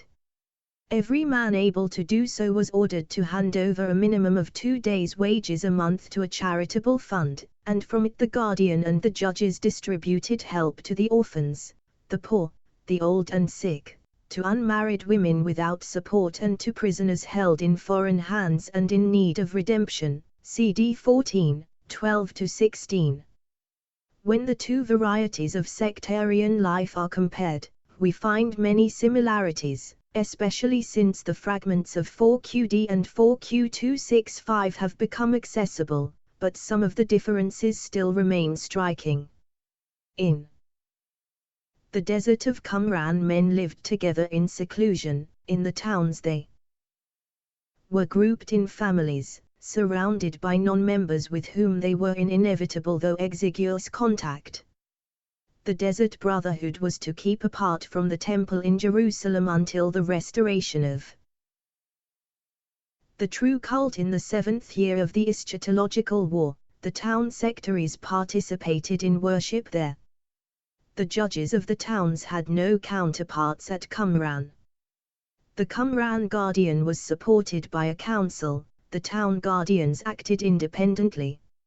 Unfaithful desert sectaries were sentenced to irrevocable excommunication, or to temporary exclusion from the common life, or to suffer lighter penances. The penal code concerned with the towns envisages also the death penalty, whether actually executed or not, as well as corrective custody. The common table and the purity associated with it played an essential role at Qumran. In connection with the towns, the common meal, but not the pure food, goes unmentioned. Furthermore, at Qumran all the new recruits came from outside. In the towns, some were converts but others were the sons of sectaries. The desert novices underwent 2 years of training and were instructed in the doctrine of the two spirits. The town's converts were subjected to neither experience. In the desert, property was owned in common. In the towns, it was not. And last but not least, the desert community appears to have practiced celibacy, whereas the town sectaries patently did not. Yet despite the dissimilarities, at the basic level of doctrine, aims and principles, a perceptible bond links the brethren of the desert with those of the towns. They both claim to represent the true Israel. They both are led by priests, Zadokite priests according to 1QS, the Damascus document and the Messianic rule, but not 4QSB, equals 4Q256. 4QSD, equals 4Q258, and MMT.68 both form units of thousands, hundreds, fifties and tens. Both insist on a wholehearted return to the Mosaic law in accordance with their own particular interpretation of it. They are both governed by priests, or Levites. The principal superior, teacher and administrator of both is known by the unusual title of Mebakka. In both cases, initiation into the sect is preceded by entry into the covenant, sworn by oath. Both groups convene yearly to review the order of precedence of their members after an inquiry into the conduct of each man during the previous 12 months. Above all, both embrace the same unorthodox liturgical calendar that sets them apart from the rest of Jewry. There can be only one logical conclusion: this was a single religious movement with two branches. It does not, however, answer all our questions. It does not tell us in particular whether the differentiation resulted from a relaxation or from a hardening of the original ascetic rules. Neither are we told whether the sectaries of desert and towns maintained regular contact among themselves. After all, the history of religions furnishes scores of examples of sister sects which turned into mortal enemies. Did the Qumran and towns fellowships profess and practice unity? A few vital clues suggest that they did. One indication of a living relationship between the two groups derives from the Qumran library itself. In it were discovered no less than 10 copies of the Damascus document and other writings reflecting the same form of life. It seems hardly likely that they would have figured so prominently among the Qumran literary treasures if they had been the rule books of some rival institution. Besides, there was no trace of any other book in the caves relating to an opposing religious faction except perhaps in the shape of rebuttal in MMT. Another pointer towards unity appears in the passage of the Damascus document outlining the procedure for the assembly of all the camps and prescribing that the members were to be inscribed by name in hierarchical rank. This clause corresponds exactly to the statute in the community rule ordaining a yearly ranking of the sectaries, IQS 11, 19-23, with a solemn ritual for the renewal of the covenant, for an analysis of the rite. CPP 80-81. This leads us to suppose that the Feast of the Covenant, when the Desert Brethren held their annual spiritual survey, was also the occasion for that of the towns. Can we go further still and establish that the two ceremonies took place, not only at the same time, but at the same place? In effect, the literary and archaeological evidence tends to support the theory that the assembly of all the camps, identical with the yearly assembly of the Qumran branch, gathered at Qumran. The first clue turns on the qualifications of the Mebakka of the community rule and the Damascus document respectively. As may be remembered, the superior at Qumran was required to be expert in recognizing the nature of all the children of men according to the kind of spirit which they possess, IQS 111. 13-14, while the Mebakka of the towns was to be concerned rather more with a man's deeds, possessions, ability, etc., than with his inner spirit.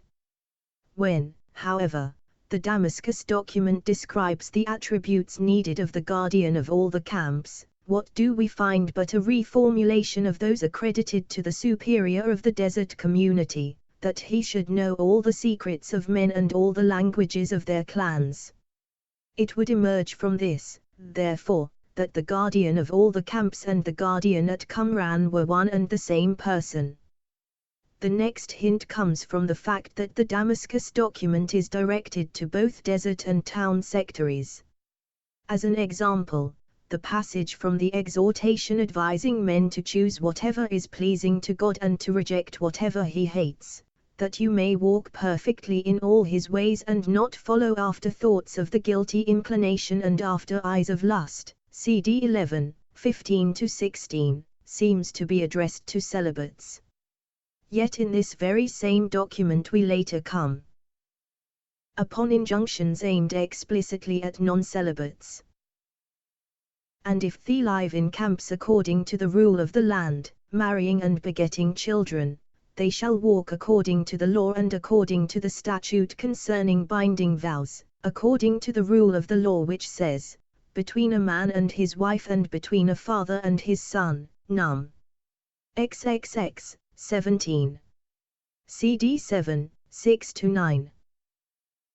The exhortation would seem in short to be a sermon intended for delivery on a certain occasion to married and unmarried members of the sect, and as its theme is perseverance in the covenant, the appropriate setting would be the feast of the renewal of the covenant in the third month, 4Q266 FR2, 270 FR7I2, i.e. the Feast of Weeks or Pentecost, see below, pp 79-80, and the venue, Qumran. These literary pointers are supported by two archaeological finds. Firstly, the 26 deposits of animal bones buried on the Qumran site, goats, sheep, lambs, calves, cows or oxen, have for long intrigued scholars. Can J.T. Millick be correct in identifying them as the remains of meals served to large groups of pilgrims in the Qumran mother house of the sect? 10 Years of Discovery in the Wilderness of Judea, p. 117. Naturally, he too connects the gathering with the Covenant Festival. The second archaeological clue also is concerned with bones. The skeletons of 4 women and 1 child, and possibly of 2 further female bodies and those of 2 children, were found in the extension of the Qumran cemetery. Now, if the renewal of the covenant was attended by sectaries from the towns and their families, this may well account for the presence of dead women and children among the otherwise male skeletons of the graveyard proper.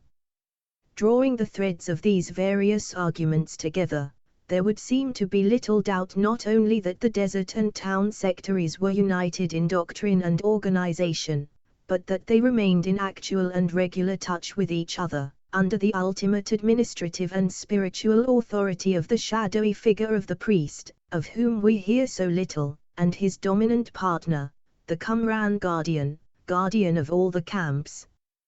Qumran, it seems, was the seat of the sect's hierarchy and also the center to which all those turned who professed allegiance to the Council of the Covenant.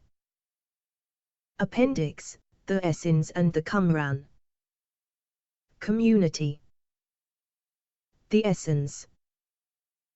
Prior to Qumran, the primary sources concerning the Essenes, a Jewish religious community flourishing during the last 2 centuries of the Second Temple era, c. 150 BCE 70 CE, were furnished by the Greek writings of 2 Jewish authors, Philo of Alexandria, that every good man should be free, 75-91, Apology for the Jews, quoted in Eusebius, Preparatio Evangelica 8, 6-7, and Flavius Josephus, War 11, 119-61, Antiquities 18, 18-22, and by the Roman geographer and naturalist, Pliny the Elder, who left a short but very important notice in Latin, Natural History v. 17, 4, 73.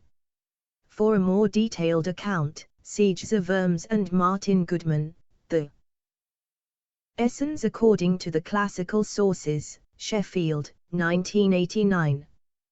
Despite the apparent importance attributed to it by Philo, Josephus and Pliny, the sect is not explicitly mentioned either in the New Testament or in rabbinic literature. There is no general agreement regarding the meaning of the group's name, Essio or Esnoi in Greek, and Esseni in Latin. The designation may signify the pious, or the healers, devoted to the cure of body and soul. If the latter interpretation is adopted, it provides a parallel to the Greek therapeutai, the title given by Philo to an Egyptian Jewish ascetic society akin to the Essenes. Compare HJP 11, 593-7, Worms Goodman, The Essenes, 15-17. There are a number of other, less well-established, explanations. The membership of the Palestinian group exceeded 4,000. Josephus and Philo locate them in Judean towns. Pliny refers only to a single Essene settlement in the wilderness between Jericho and En-Gedi. Individual congregations, directed by superiors, resided in commonly occupied houses. Initiation consisted of 1 year of probation, and 2 years of further training, leading to full table fellowship on swearing an oath of loyalty to the sect. Only adult men qualified according to Philo and Pliny, but Josephus reports that boys were also trained by them. Serious disobedience resulted in expulsion from the order. One of the principal characteristics of the Essenes was common ownership of property. New members handed over their belongings to the superiors, who collected also the wages earned by every sectary. Agriculture was the main Essene occupation. Having renounced private possessions, the members received all that they needed: food, clothes, care. Further peculiarities included the wearing of white garments, ritual bathing before meals which were given only to initiates, and cooked and blessed by priests, the rejection of animal sacrifice and of oaths to support their statements, and, above all, of marriage. Josephus, however, admits that one Essene branch adopted the married state as long as sex was used only for the purpose of procreation. Theologically, they showed extreme reverence for the law and were famous for their strictest observance of the Sabbath. Their esoteric teachings were recorded in secret books. Experts in the healing of body and soul, they also excelled in prophecy. They preferred belief in fate to freedom of the will and, rejecting the notion of bodily resurrection, envisaged a purely spiritual afterlife. Essens and Qumran. The common opinion identifying or closely associating the Qumran sectaries with the Essens is based on three principal considerations. 1. There is no better site than Qumran to correspond to Plany's settlement between Jericho and Engedi. 2. Chronologically, Essene activity placed by Josephus in the period between Jonathan Maccabeus, c. 150 BCE, and the First Jewish War, 66 to 70 CE, and the sectarian occupation of the Qumran site coincide perfectly. 3. The similarities of common life, organization and customs are so fundamental as to render the identification of the two bodies extremely probable as long as some obvious differences can be explained. A good many contradictions appear in the diverse sources and are not simply due to a lack of harmony between the scrolls and the Greco-Latin documents. Thus Qumran attests both communism and private property, married and unmarried states. Likewise, Josephus speaks of celibate and married Essens and, as has been noted, p. 38. Above, the prohibition to fornicate with one's wife remarkably echoes the married Essens ban on marital sex when the woman was not in a state to conceive. 69. Furthermore, the Qumran movement incorporated two separate branches and the manuscripts reflect an organizational and doctrinal development of some 2 centuries. It would be unreasonable to expect complete agreement among the sources. It must finally be borne in mind that the sectarian compositions were written by initiates for insiders, whereas Pliny and Philo, and to some extent even Josephus, although he claims to have undergone a partial Essene education, are bound to have reproduced hearsay evidence, unlikely to echo fully the views and beliefs prevalent among members. Hence the identification of Essenism and the Qumran sect remains in my view the likeliest of all proposed solutions. 3. The history of the community.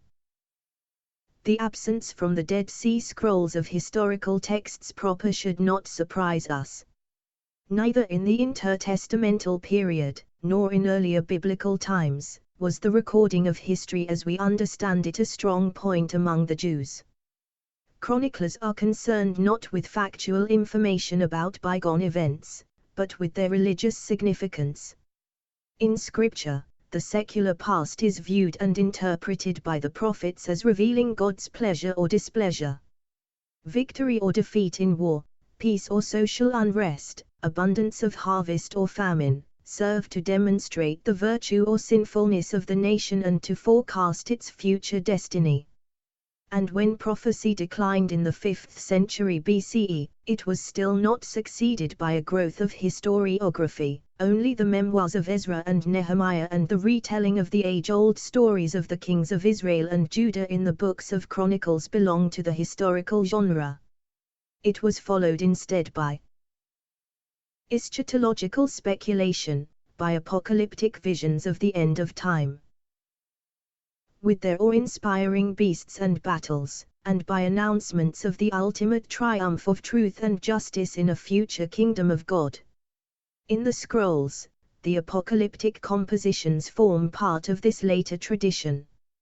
On the other hand, apart from occasional snippets in a liturgical calendar, 4Q322, 324, an odd poem alluding to King Jonathan, 4Q448, and deductive conclusions made from the comparative study of rules, most of the knowledge we possess of the sect's history originates from works of Bible interpretation. The Qumran writers, while meditating on the words of the Old Testament prophets, sought to discover in them allusions to their own past, present and future. Convinced that they were living in the last days, they read the happenings of their times as the fulfillment of biblical predictions.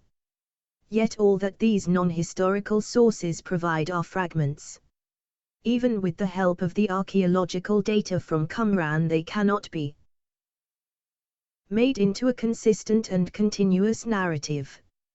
For an understanding of the sect's past as it developed within the larger framework of late Second Temple Jewish history, we have to rely principally on Flavius Josephus, the Palestinian Jew who became a Greek man of letters, and on other Jewish Hellenists, such as the authors of the books of the Maccabees, and Philo of Alexandria, all of whom inherited the Greek predilection for recording and interpreting the past and set out to depict the life of the Jews of Palestine in itself, and as part of the Greco-Roman world, from the early 2nd century BCE to the First Anti-Roman War in 66 to 70 CE.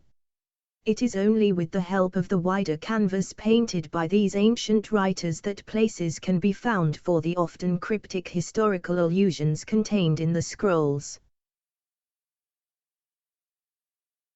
1 Intertestamental Jewish History, 200 BCE 70 CE. At the beginning of the 2nd century BCE, Palestinian Jewry passed through a state of crisis. Alexander the Great had conquered the Holy Land in 332 BCE and, after the early uncertainties which followed his death, it became part of the empire of the Greeks of Egypt, known as the Ptolemies. During the 3rd century, the Ptolemies avoided, as much as possible, interfering with the internal life of the Jewish nation and, while taxes were required to be paid, it remained under the rule of the high priest and his council. Important changes in the patterns of population nevertheless took place during this time. Hellenistic cities were built along the Mediterranean coast, such as Gaza, Ascalon, Ashkelon, Joppa, Jaffa, Dor and Akko, renamed Ptolemy.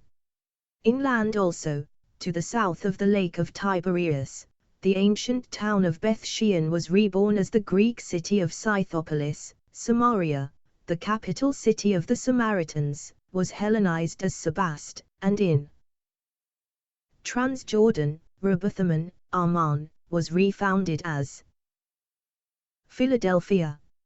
In other words, Greeks, Macedonians and Hellenized Phoenicians took up permanent residence on Palestinian soil, and the further spread of Greek civilization and culture was merely a matter of time. With the conquest of the Holy Land by the Seleucids, or Syrian Greeks, in 200 BCE, the first signs appeared of Jews succumbing to a foreign cultural influence. In the apocryphal book of Ecclesiasticus, dated to the beginning of the 2nd century BCE, its author, Jesus ben Sira, a sage from Jerusalem, rages against those ungodly men who have forsaken the law of the Most High God. Xli, 8. But the real trouble started when Antiochus IV Epiphanes, 175 to 164 BCE, officially promoted a Hellenizing program in Judea that was embraced with eagerness by the Jewish elite. The leader of the modernist faction was the brother of the high priest Aeneas III. Known as Jesus among his compatriots, he adopted the Greek name of Jason, and set about transforming Jerusalem into a Hellenistic city, by building a gymnasium there and persuading the Jewish youth to participate in athletic games. As 2 Maccabees describes the situation. So Hellenism reached a high point with the introduction of foreign customs through the boundless wickedness of the impious Jason, no true high priest. As a result, the priests no longer had any enthusiasm for their duties at the altar, but despised the temple and neglected the sacrifices, and in defiance of the law they eagerly contributed to the expenses of the wrestling school whenever the opening gong called them. They placed no value on their hereditary dignities, but cared above everything for Hellenic honors. 2 Mac 4, 13-15. Jason was succeeded by 2 other high priests with the same Greek sympathies, Menelaus and Alcimus. In 169 BCE Antiochus IV visited Jerusalem and looted the temple.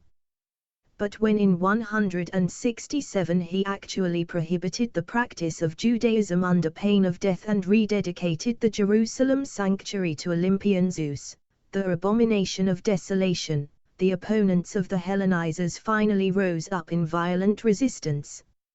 An armed revolt was instigated by the priest Mattathias and his sons the Maccabee brothers, supported by all the traditionalist Jews, and in particular by the Company of the Pious, the Asideians or Hasidim, stalwarts of Israel, every one of them a volunteer in the cause of the law. 1 Mac 2, 42-3. Led by Judas Maccabeus and, after his death on the battlefield, by his brothers Jonathan and Simon, the fierce defenders of Judaism were able not only to restore Jewish worship in Jerusalem, but against all expectations even managed to eject the ruling Seleucids and to liberate Judea. The Maccabean triumph was, however, not simply a straightforward victory of godliness and justice over idolatry and tyranny, it was accompanied by serious social and religious upheavals. There was firstly a change in the pontifical succession. With the murder in 171 BCE of Aeneas III and the deposition of the usurper, his brother Jason, the Zadokite family, from which the incumbents of the high priest's office traditionally came, lost the monopoly which it had held for centuries. Furthermore, when Aeneas IV, the son of Aeneas III, was prevented from taking over the high priesthood from Menelaus, he emigrated to Egypt and in direct breach of biblical law, which authorizes only a single sanctuary in Jerusalem, erected a Jewish temple in Leontopolis with the blessing of King Ptolemy Philometor. 182-146 BCE. His inauguration of Israelite worship outside Zion, with the connivance of some priests and Levites, must have scandalized every Palestinian conservative, especially other priests who belonged, or were allied, to the Zadokite dynasty. There was trouble also within the ranks of the Maccabees themselves. The Hasidim, or part of their group, defected when Alcimus, whom they trusted, was appointed high priest in 162 BCE. This move on their part turned out to be naive. Alcimus' Syrian allies massacred 60 of them in one day, 1 Mac 7, 2-20. Lastly, a major political change came about when Jonathan Maccabeus, himself a priest but not a Zadokite, accepted in 153-152 BCE pontifical office from Alexander Ballas, a usurper of the Seleucid throne. Alexander was anxious for Jewish support and was not mistaken in thinking that an offer of the high priesthood would be irresistible. For the conservatives this was an illegal seizure of power. But they were even more scandalized by the appointment in 140 BCE. Following Jonathan's execution in 143-142 by the Syrian general Tryphon, of Simon Maccabee as high priest and hereditary leader of the people by means of a decree passed by a Jewish National Assembly. From then on, until Pompey's transformation of the independent Jewish state into a Roman province in 63 BCE, Judea was ruled by a new dynasty of high priests, later priest-kings, known as the Hasmoneans after the grandfather of the Maccabees, Hasmon, or Asamoneus according to Josephus, War 1, 36. During the intervening years, all Simon's successors, but especially John Hyrcanus, 134-104 BCE, and Alexander Jannaeus, 103-76 BCE, for whom their political role took precedence over their office of high priest, occupied one by one the Hellenistic cities of Palestine and conquered the neighboring territories of Idumea in the south, Samaria in the center and Iturea in the north. Throughout this period of territorial expansion, the Hasmonean rulers enjoyed the support of the Sadducees, one of the three religious parties first mentioned under Jonathan Maccabeus. Compare Josephus, Antiquities 13, 171, and regular allies of the government. They were opposed by the Pharisees, an essentially lay group formed from one of the branches of the Hasidim of the Maccabean age. Already in the days of John Hyrcanus there was Pharisaic objection to his usurpation of the high priesthood, though they were willing to recognize him as national leader, Antiquities 13, Z 88-98, but on one other occasion, at least, their opposition was overcome by force. Accused of plotting against Alexander Jannaeus in 88 BCE in collusion with the Syrian Seleucid king Demetrius III Eucerus, 800, Pharisees were condemned by Jannaeus to die on the cross, Antiquities XM, 380-83, War 1, 96-8. After Pompey's seizure of Jerusalem, the Hasmonean high priesthood continued for another 3 decades, but the political power formerly belonging to them passed to the Jude's Digemean, Herod the Great, when he was promoted to the throne of Jerusalem by Rome in 37 BCE. It is to the last year or two of his reign, he died in 4 BCE, that the Gospels of Matthew and Luke date the birth of Jesus of Nazareth, Math 2, 1, LKI, 5. After the ephemeral rule of the successor to Herod the Great, Herod Archelaus, 4 BCE 6 CE, who was deposed by Augustus for his misgovernment of Jews and Samaritans alike, Galilee continued in semi-autonomy under the Herodian princes Antipas, 4 BCE 39 CE, and Agrippa, 39-41 CE, but Judea was placed under the direct administration of Roman authority. In 6 CE, Coponius, the first Roman prefect of Judea, arrived to take up his duties there.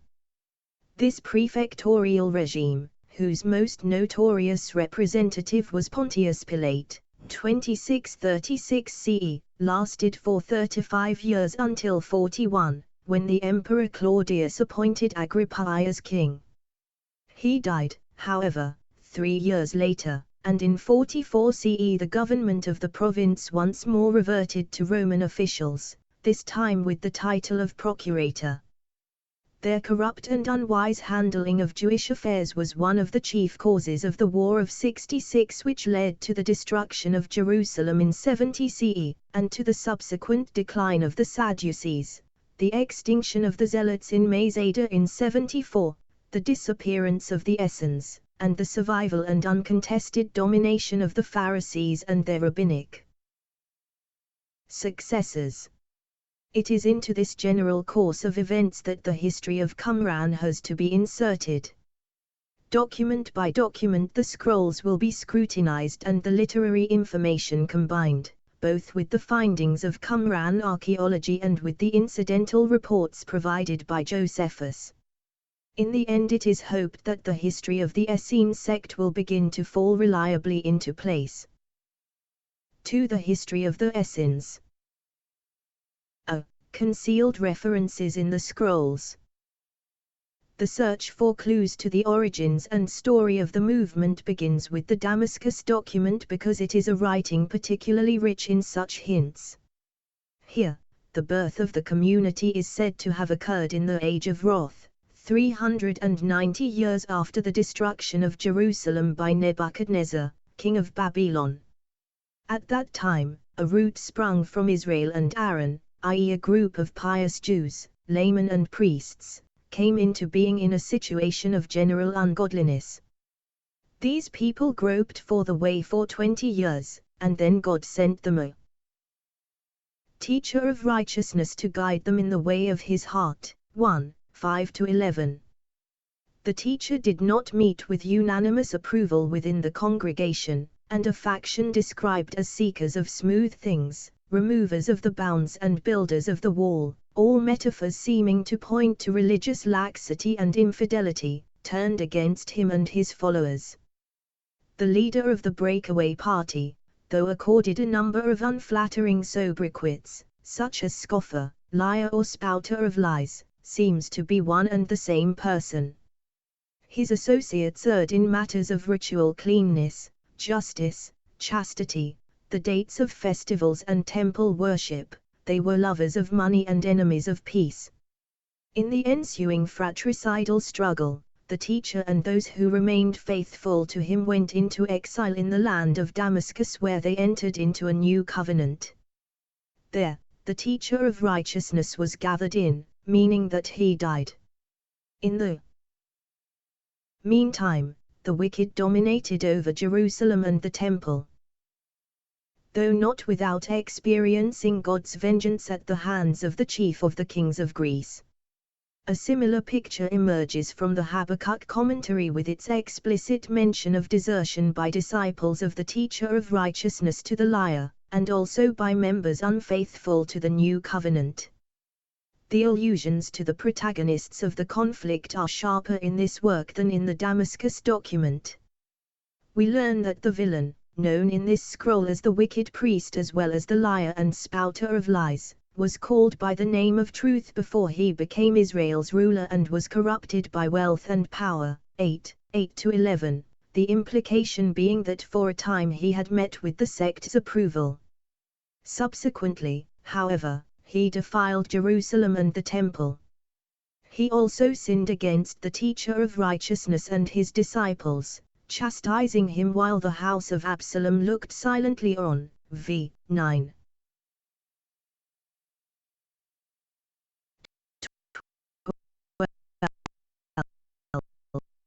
And confronting him in his place of exile on the sect's day of atonement. 11, 6-8. He vilified and outraged the elect of God, plotted to destroy the poor, i.e. the community, and stole their riches. As a punishment, God delivered him into the hand of his enemies, who took vengeance on his body of flesh. 9:2. At the last judgment, predicts the commentary, the wicked priest will empty the cup of wrath of God. His successors, the last priests of Jerusalem, are also charged with amassing money and wealth by plundering the peoples, i.e. foreigners. But, so the commentator asserts, all their riches and booty will be snatched from them by the Kittim, the conquerors of the world commissioned by God to pay them their just deserts.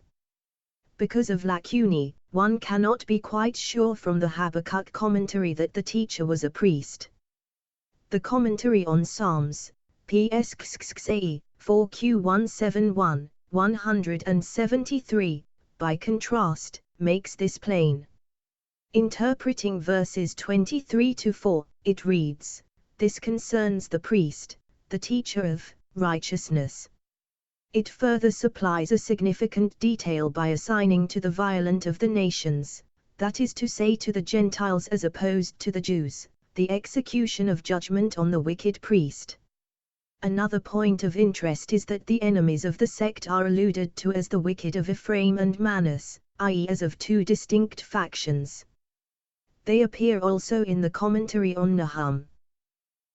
In the Messianic Anthology or Testimonia, 4Q175, references appear in the final section, borrowed from a Joshua Apocryphon or Psalms of Joshua, 4Q379 FR 22-2, to two instruments of violence who ruled Jerusalem.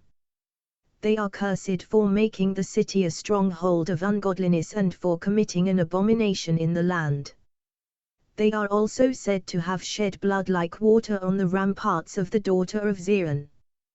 The relationship of the two tyrants to one another cannot be established with certainty because of the fragmentary nature of the manuscript. They could be father and son.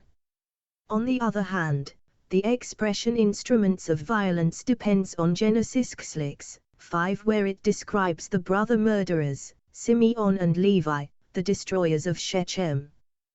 The Nahum commentary moves on to an age following that of the teacher of righteousness and the wicked priest, as neither of them is mentioned. The principal character here is the furious young lion, a Jewish ruler of Jerusalem.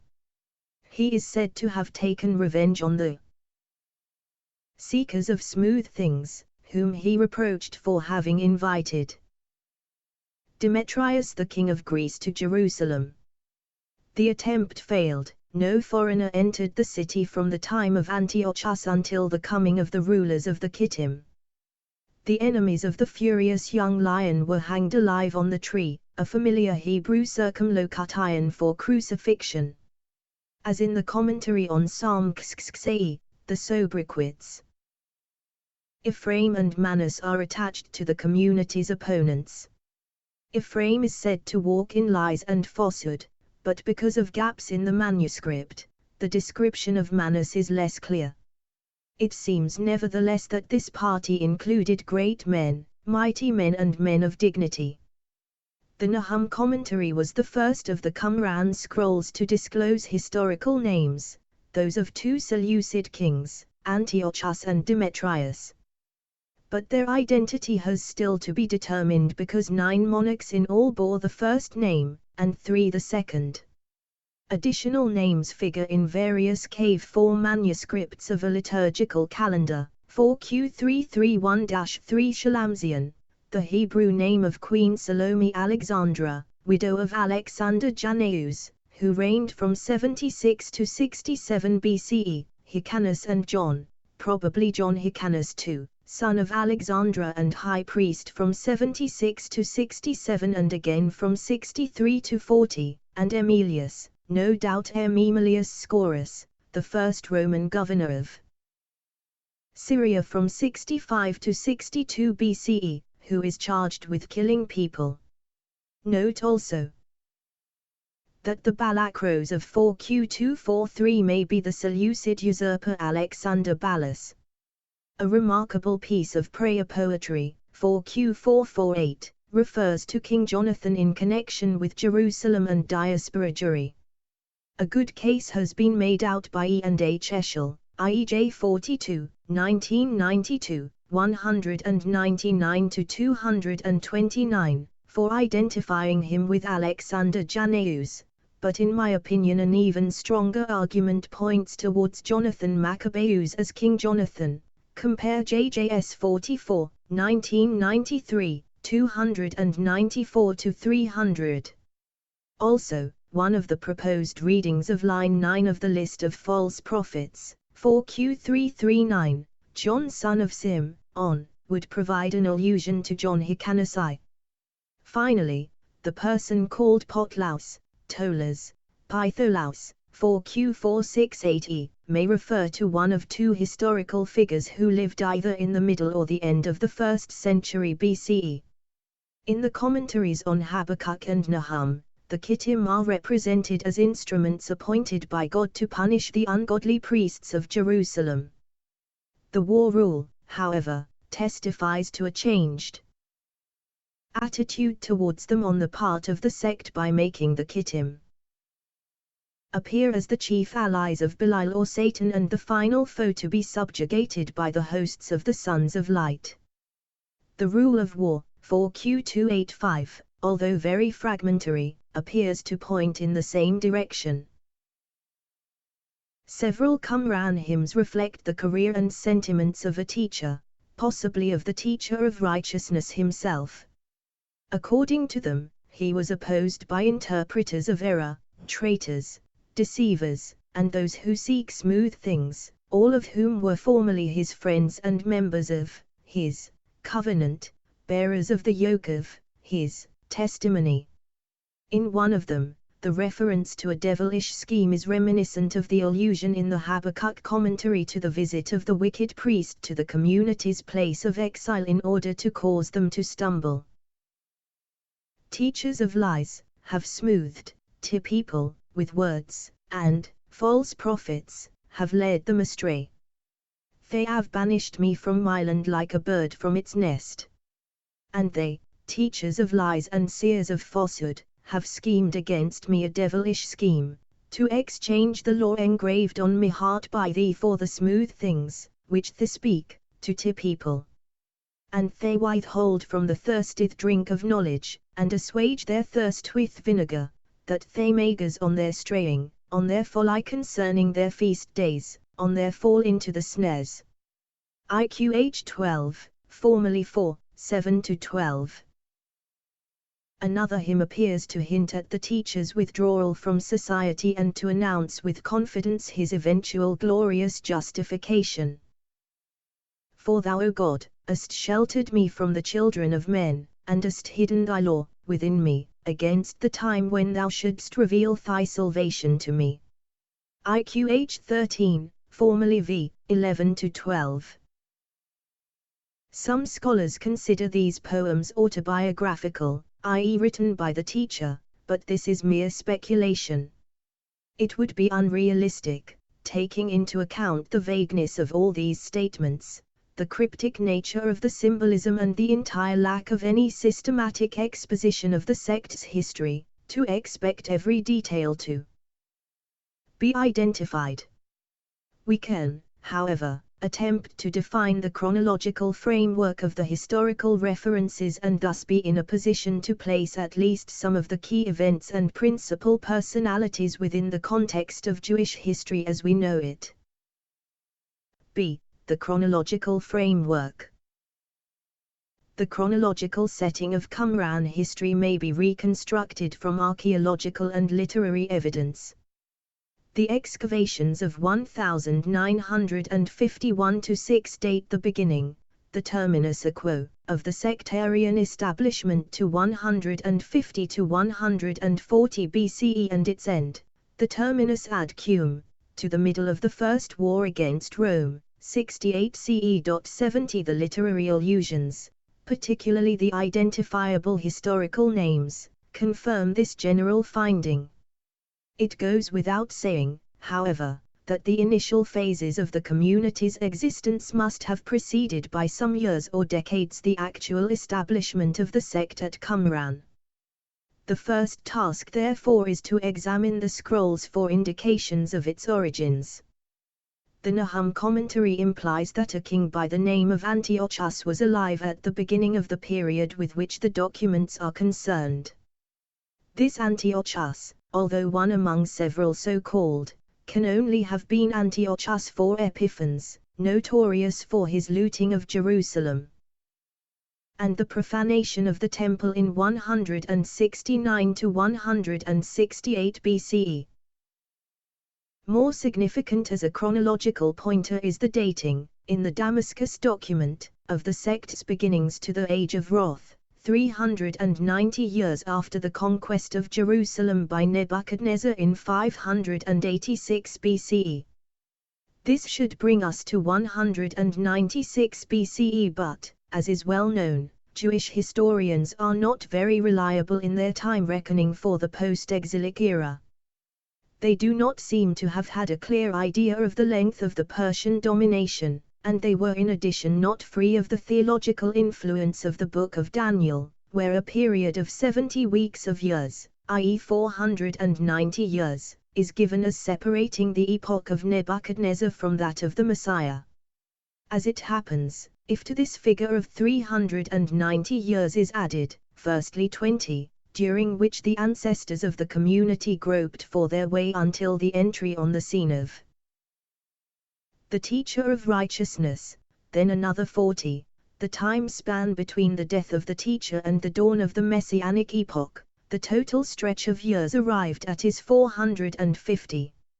And if to this total is added the duration of the teacher's ministry of, say, 40 years, a customary round figure, the final result is the classic 70 times 7 years. Yet even if the literal figure of 390 is rejected, there are still compelling reasons for placing the Age of Wrath in the opening decades of the second pre-Christian century. Only the Hellenistic crisis which occurred at that time, and which is recalled in various Jewish literary sources from the last 2 centuries BCE, provides a fitting context for the historical allusions made in the sectarian writings. Compare Daniel 9:11, Enoch XC 6-7, Jubilees 23, 14-19, Testament of Levi 17, Assumption of Moses 4v. Also, it is the Hasidim of the pre-Maccabean and early Maccabean era who best correspond to the earlier but unorganized group as it is described there. Compare pp 51-2. As for the terminus ad cum of Qumran history, as this is linked to the appearance of the Kittim, we have to determine who these people were. In its primitive sense, the word Kittim described the inhabitants of Kish, a Phoenician colony in Cyprus. Later the name tended to be applied indiscriminately to those living in all islands and most maritime countries. Josephus, Antiquities 1, 128. But from the 2nd century BCE, Jewish writers also used Kittim more precisely to denote the greatest world power of the day. In Maccabees, I. 1, 8, 5, they are Greeks. Alexander the Great and Perseus are called kings of the Kittim. In Daniel 11, 30 on the other hand, the Kittim are Romans. It was the ambassador of the Roman Senate, Popilius Lenas, brought to Alexandria by ships of Kittim, i.e. the Roman fleet, who instructed the king of the north, the Seleucid monarch Antiochus Epiphanes, to withdraw at once from Egypt.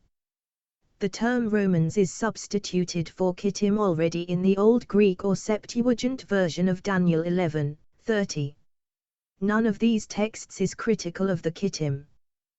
They are seen as the ruling force of the time, but not as hostile to Israel. In fact, in Daniel they humiliate the enemy of the Jews. It is not till a later stage, especially after 70 CE, that they come to symbolize oppression and tyranny.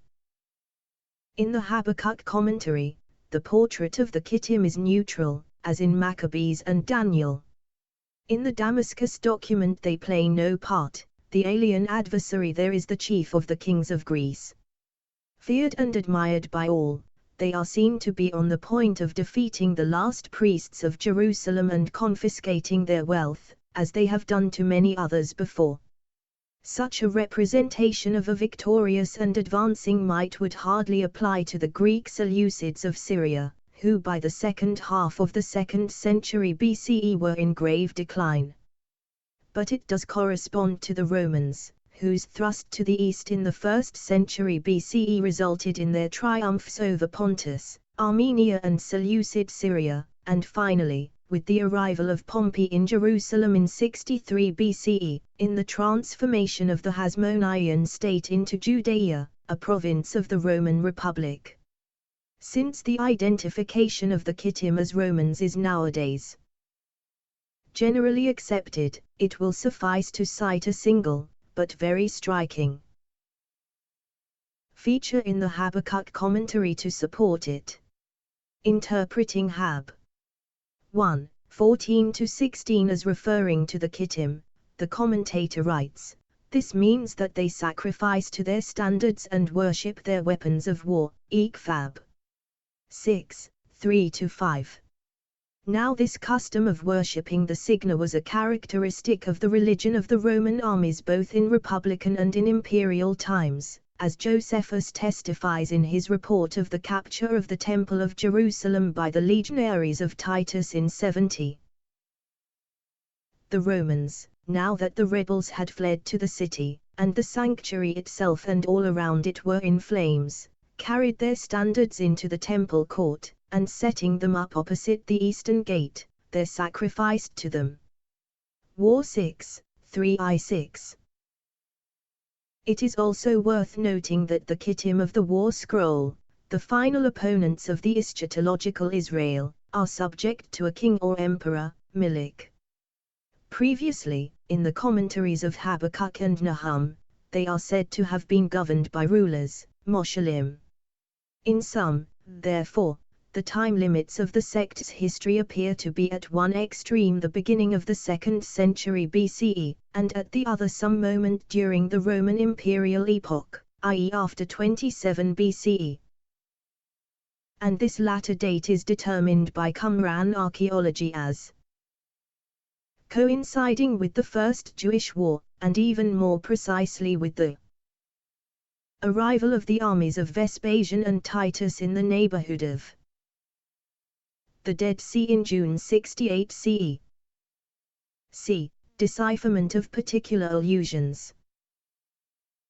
the Age of Wrath having been identified as that of the Hellenistic crisis of the beginning of the 2nd century BCE, the root as the Hasidim of the pre-Maccabean age, and the Kittim as the Romans.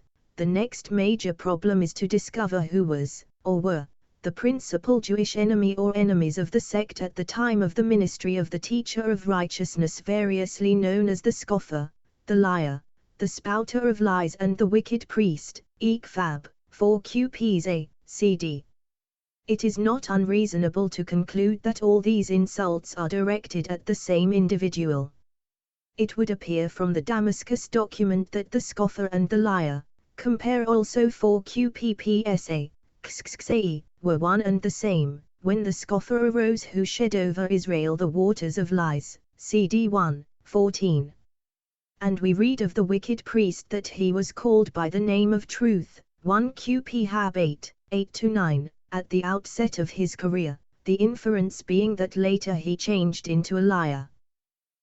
Another basic premise must be that the person intended by the fragments of information contained in the scrolls became the head, the national leader, of the Jewish people.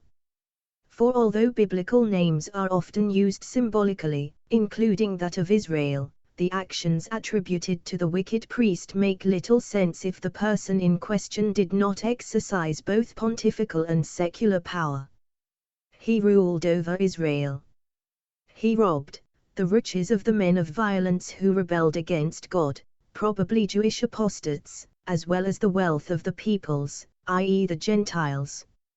He built his city of vanity with blood, committed abominable deeds in Jerusalem, and defiled the temple of God, 1 QP Hab 8. Taken separately, these observations might be understood allegorically, but considered together, they constitute a strong argument for recognizing the wicked priest as a ruling high priest in Jerusalem. The wicked priest, then, was a pontiff who enjoyed good repute. Before he assumed office, he was victorious over his adversaries at home and abroad. He rebuilt Jerusalem, compare 1 QP Hab 8, 8-11. 4 Q448, and he was eventually captured and put to death by a foreign rival. The chronological guidelines established in the preceding section locate the period in which this individual flourished between the reign of Antiochus Epiphanes, 175 to 164 BCE, and the probable date of the foundation at Qumran, 150 to 140 BCE. During that time, 5 men held the office of high priest. 3 of them were pro-Greek, Jason, Menelaus and Alcimus. The remaining 2 were the Maccabee brothers, Jonathan and Simon. All the Hellenizers can be eliminated as candidates for the role of wicked priest, since none can be said to have enjoyed anything like good repute at the beginning of their ministry. Jason and Alcimus fail also because neither was killed by an enemy, as implied in 1 QP Hab 8-9. Jason died in exile, 2 Mac v. 7-9, and Alcimus in office, 1 Mac 9, 54-6. The Maccabee brothers, by contrast, meet all the conditions. The careers of both men fall easily into 2 stages, marked, in the case of Jonathan, by his acceptance of the high priesthood from Alexander Ballas, and in the case of Simon by his willingness to become a hereditary high priest. Both were also instruments of violence and both died by violence. Jonathan is nevertheless to be chosen rather than Simon because he alone suffered the vengeance of the chief of the kings of Greece and died at the hands of the violent of the nations, whereas Simon was murdered by his son-in-law, Mac 16, 14-16. A gallant defender of Jewish religion and independence, Jonathan succeeded the heroic Judas in 161 BCE when the latter fell in battle. But he qualified for the epithet wicked priest when he accepted in 153 to 152 BCE from Alexander Ballas, a heathen usurper of the Seleucid throne who had no right to grant them, the pontifical vestments which Jonathan was not entitled to wear. Captured later by a former general of Alexander Ballas, Tryphon, he was killed by him at Baskamar in Transjordan, 1 Mac 13:23. Concerning the identity of the last priests of Jerusalem, the passion for conquest, wealth and plunder for which they are reproached points to the Hasmonean priestly rulers, from Simon's son, John Hyrcanus 134 to 104 BCE, to Judas Aristobulus 67 to 63 BCE. There can in particular be little doubt that the furious young lion, designated also as the last priest in a badly damaged commentary on Hosea, 4Q16711 2-3, was one of them, namely Alexander Jannaeus. The application to him of the words of Nahum, who chokes prey for its lionesses, and the report that the young lion executed the seekers of smooth things by hanging men alive, accord perfectly with the known story that Jannaeus crucified 800 Pharisees whilst feasting with his concubines, compare above, p. 53. From this it follows that Ephraim, equated in the commentary on Nahum with the seekers of smooth things, symbolizes the Pharisees, and that if so, Manasseh and his dignitaries must refer to the Sadducees. In other words, the political and doctrinal opponents of the Essene community, though itself with proto-Sadducean links on account of its priestly leadership as insinuated by MMT, were the Sadducees and the Pharisees. This division of Jewish society into three opposing groups corresponds to the confirmation described by Josephus as existing from the time of Jonathan Maccabeus, Antiquities 13, 171, but the new insight provided by the scrolls suggests that the united resistance to Hellenism first fell apart when the Maccabees, and more precisely Jonathan, refused to acknowledge the spiritual leadership of the teacher of righteousness, the priestly head of the Hasidim. From then on, the sect saw its defectors as Ephraim and Manasseh, these being the names of the sons of Joseph, associated in biblical history with the apostate northern kingdom, and referred to itself as the House of Judah, the faithful south. Unfortunately, on the most vital topic of all, the question of the identity of the teacher of righteousness, we can be nothing like as clear. If the wicked priest was Jonathan Maccabeus, the teacher would, of course, have been one of his contemporaries. Yet all we know of him is that he was a priest, 1 QP Hab 11, 8, 4 QPPS, XXAE 2, 15 equals 4 Q171. No doubt of Zadokite affiliation, though obviously opposed to Aeneas for since he did not follow him to Egypt and to his unlawful temple in Leontopolis. 71 he founded or refounded the community. He transmitted to them his own distinctive interpretation of the prophets and, if we can rely at least indirectly on the hymns, of the laws relating to the celebration of festivals. The liar and his sympathizers in the congregation of the Hasidim disagreed with him, and after a violent confrontation between the two factions in which the liar gained the upper hand, the teacher and his remaining followers fled to a place of refuge called the land of Damascus. It has been suggested that this is a cryptic designation of Babylonia, the original birthplace of the group, or else that Damascus is a symbolical name for Qumran.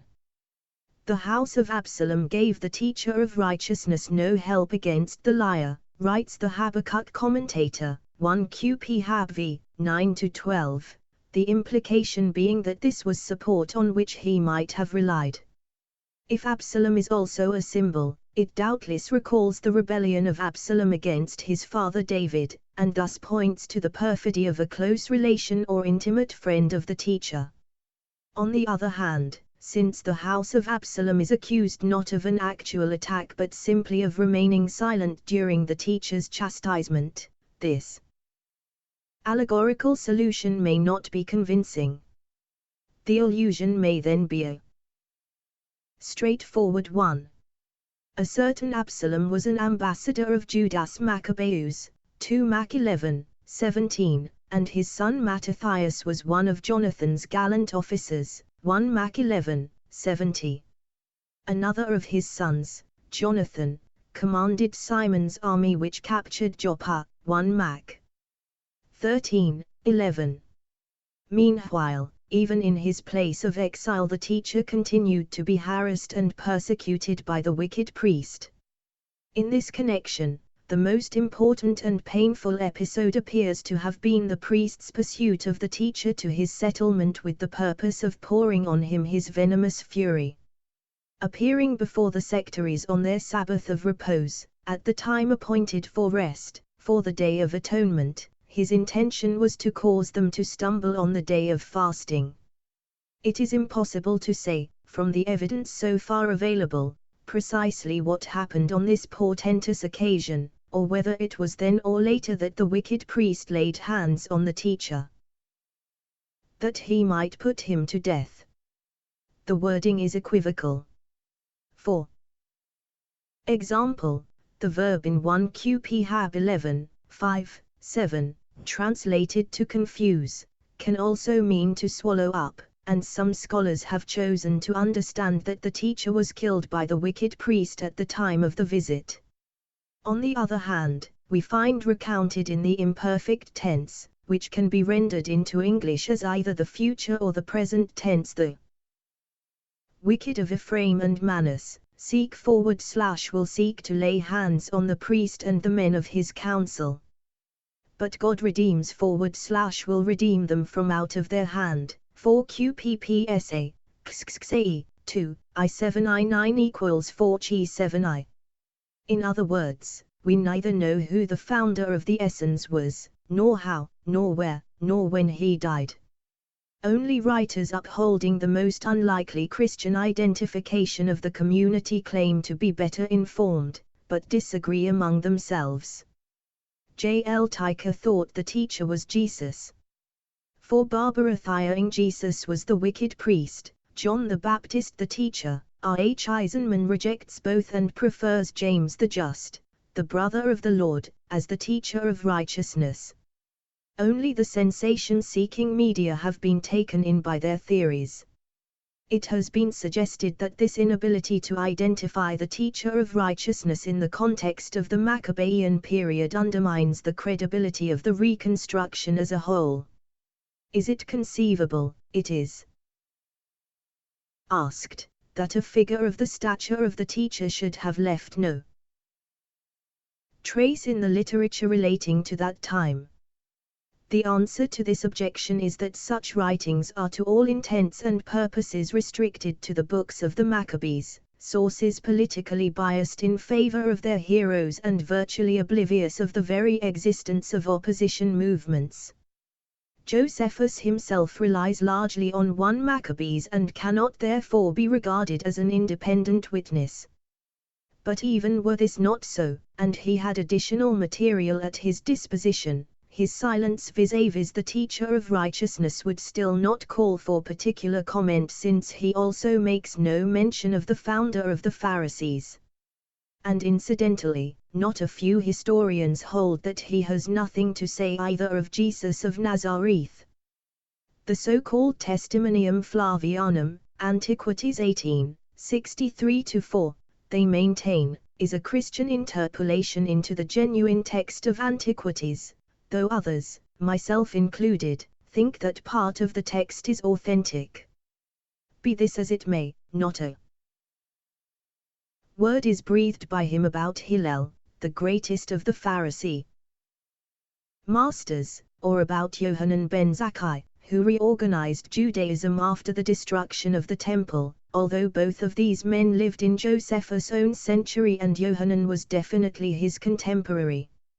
Admittedly, the various fragments of information gleaned from the Dead Sea Scrolls result in an unavoidably patchy story, but it is fundamentally sound, and the continuing anonymity of the teacher does nothing to impair it.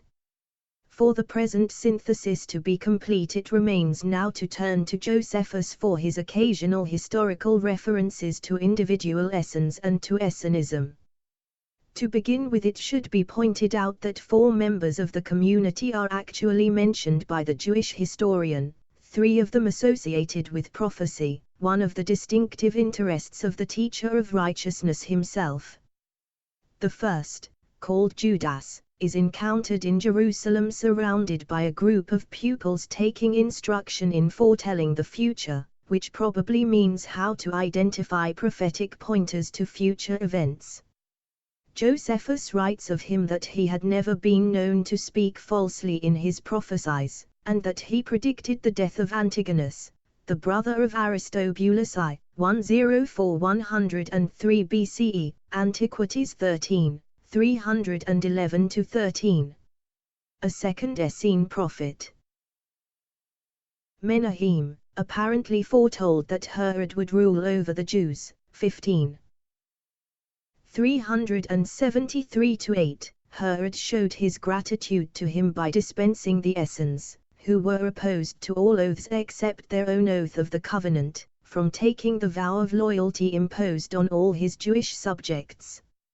A third Essene named Simon interpreted a dream of Archelaus, ethnic of Judea, 4 BCE 6 CE, in 4 BCE to mean that his rule would last for 10 years, 17, 345–8. John the Essene, the last sectary to be referred to by Josephus, was not a prophet, but the commander or strategos of the district of Tamna in northwestern Judea, and of the cities of Lyre, Lod, Joppa, Jaffa, and Emmaus at the beginning of the First Revolution, War 11, 567. A man of first-rate prowess and ability, he fell in battle at Ascalon, 3–2, I9.72. Finally, Josephus depicts in vivid language the bravery of the Essenes subjected to torture by the Romans. The war with the Romans tried their souls through and through by every variety of test. Racked and twisted, burned and broken, and made to pass through every instrument of torture in order to induce them to blaspheme their lawgiver or to eat some forbidden thing, they refused to yield to either demand, nor ever once did they cringe to their persecutors or shed a tear. Smiling in their agonies and mildly deriding their tormentors, they cheerfully resigned their souls, confident that they would receive them back again. War 11, 152–3. Since it would appear from this passage that the Romans were persecuting not individuals, but a group, it is tempting, bearing in mind the archaeologists' claim that the Qumran settlement was destroyed by the Romans, to associate it with the story of Essenes captured by the Dead Sea. If such a surmise is correct, the sect's disappearance from history may well have been brought about in the lethal blow suffered by its central establishment during the fateful summer of 68 CE. The fact that no attempt was made to recover nearly 800 manuscripts from the caves confirms, it would seem, such a reconstruction of the end of Qumran and, with the annihilation of its central establishment, of the whole Essene movement. For the religious ideas of the community. The first essays in the 1950s on the religious outlook of the Qumran sect all suffered from a serious defect in that scholars in those days tended to envisage the scrolls as self-contained and entitled to independent treatment. Today, with the hindsight of 5 decades of research and with the entire corpus to hand, it is easier to conceive of the theology of the community as part of the general doctrinal evolution of ancient Judaism. Nevertheless, it is no simple task to follow that development itself, the reason being that the systematic exposition of beliefs and customs is not a traditional Jewish discipline. In a sense, the instruction on the 2 spirits, incorporated in the community rule, alluded to earlier, p. 28, is an exception, forming the one and only doctrinal treatise among ancient Hebrew writings. The theology of Judaism, biblical, intertestamental, medieval or modern, when written by contemporary Jewish authors, is often modeled consciously or unconsciously on Christian dogmatic structures: God, creation, human destiny, messianic redemption, judgment, resurrection, heaven and hell. Such structures may and sometimes do distort the religious concepts of Judaism. For example, the interest of the Church in the messianic role of Jesus is apt to assign a greater importance to messianism in Jewish religion than the historical evidence justifies, and Paul's hostility to the legalism of Israel obscures the Jewish recognition of the humble realities of everyday life prescribed by the law as no mere works but as a path to holiness walked in obedience to God's commandments. 1. The Covenant. Since the key to any understanding of Judaism must be the notion of the covenant, it may safely be taken as an introduction to Essene. Religious thought. The history of mankind and of the Jewish people has seen a series of such covenants. God undertook never to destroy mankind again by a flood. In exchange, Noah and his descendants were required to abstain from shedding human blood and, on the ritual level, from eating animal flesh with the life, which is the blood, still in it. General 9, 1-17. To Abraham, who was childless and landless, God offered posterity and a country, provided he led a perfect life and marked his body and that of all his male progeny with a visible reminder of the covenant between himself and heaven. Circumcision, General 17, 1-14. Again, in the days of Moses the Israelites were declared a kingdom of priests, and a holy nation. Exod 19, 5. God's special possession, on condition that they obeyed the Torah, the divine teaching of the religious, moral, social and ritual precepts recorded in the Pentateuch from Exodus XX and repeated in the farewell discourse addressed by Moses to his people in the book of Deuteronomy. After the conquest of Canaan and the distribution of the land to the tribes, the fulfillment of God's promise to Abraham, the covenant was renewed by Joshua and the Israelites reasserted their commitment to their heavenly helper, Joseph. From then on, the biblical story is one of continuous unfaithfulness to the covenant. But God was not to be thwarted by human unworthiness and ingratitude, and for the sake of the handful of just men appearing in every generation he allowed the validity of the covenant to endure. Though he punished the sinful and the rebellious, he spared the remnant because of their fidelity to it.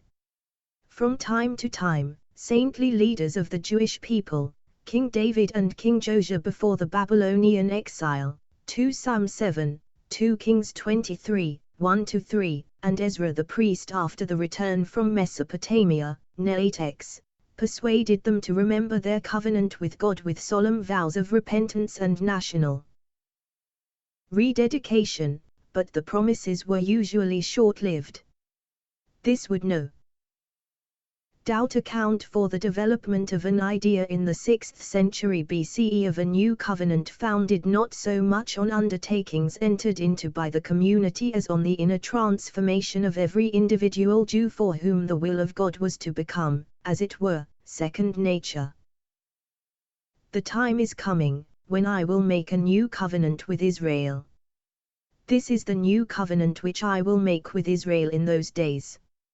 I will set my law within them and write it on their hearts. Jerkski, 31-3, Isa Liv, 13. It was this same covenant ideology that served as the foundation of the Qumran community's basic beliefs. The Essenes not only considered themselves to be the remnant of their time, but the remnant of all time, the final remnant. In the age of wrath, while God was making ready to annihilate the wicked, their founders had repented. They had become the converts of Israel. Compare CD 4, 2, 4Q266 FR5I.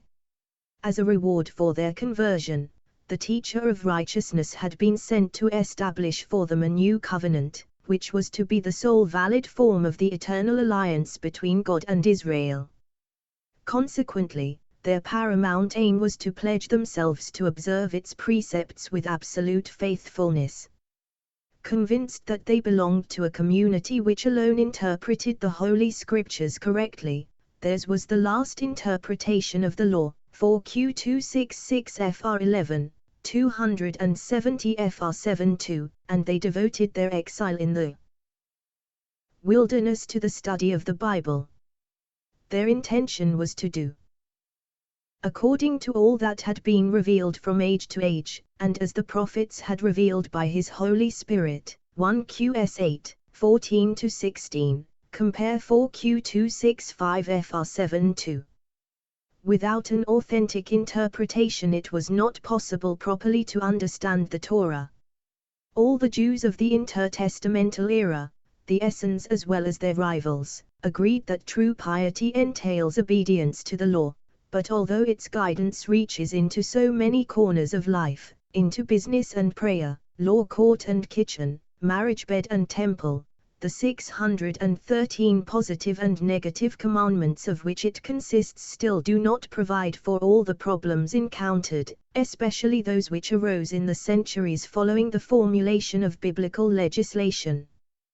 To give but one example, the diaspora situation was not envisaged by the jurists of an autonomous Jewish society. Torah interpretation was entrusted to the priests and Levites during the first 2 or 3 centuries following the Babylonian exile. Ezra and his colleagues, the ancient scribes of Israel, read from the book of the law, made its sense plain and gave instruction in what was read. In this passage from the book of Nehemiah 8:8, Jewish tradition acknowledges the institution of a regular paraphrase of scripture known as Targum, or translation into the vernacular of the members of the congregation. When the parties of the Pharisees, Sadducees, Essenes, etc., came into being with their different convictions, they justified them by interpretations suited to their needs. A classic example of idiosyncratic Bible interpretation in the scrolls concerns a law on marriage. Since no directly relevant ruling is given in the Pentateuch on whether a niece may marry her uncle, Pharisaic and Rabbinic Judaism understands this scriptural silence to mean that such a union is licit. When the Bible wishes to declare a degree of kinship unlawful, it does so. Thus we read apropos of marriage between nephew and aunt, "You shall not approach your mother's sister." Lev. 8.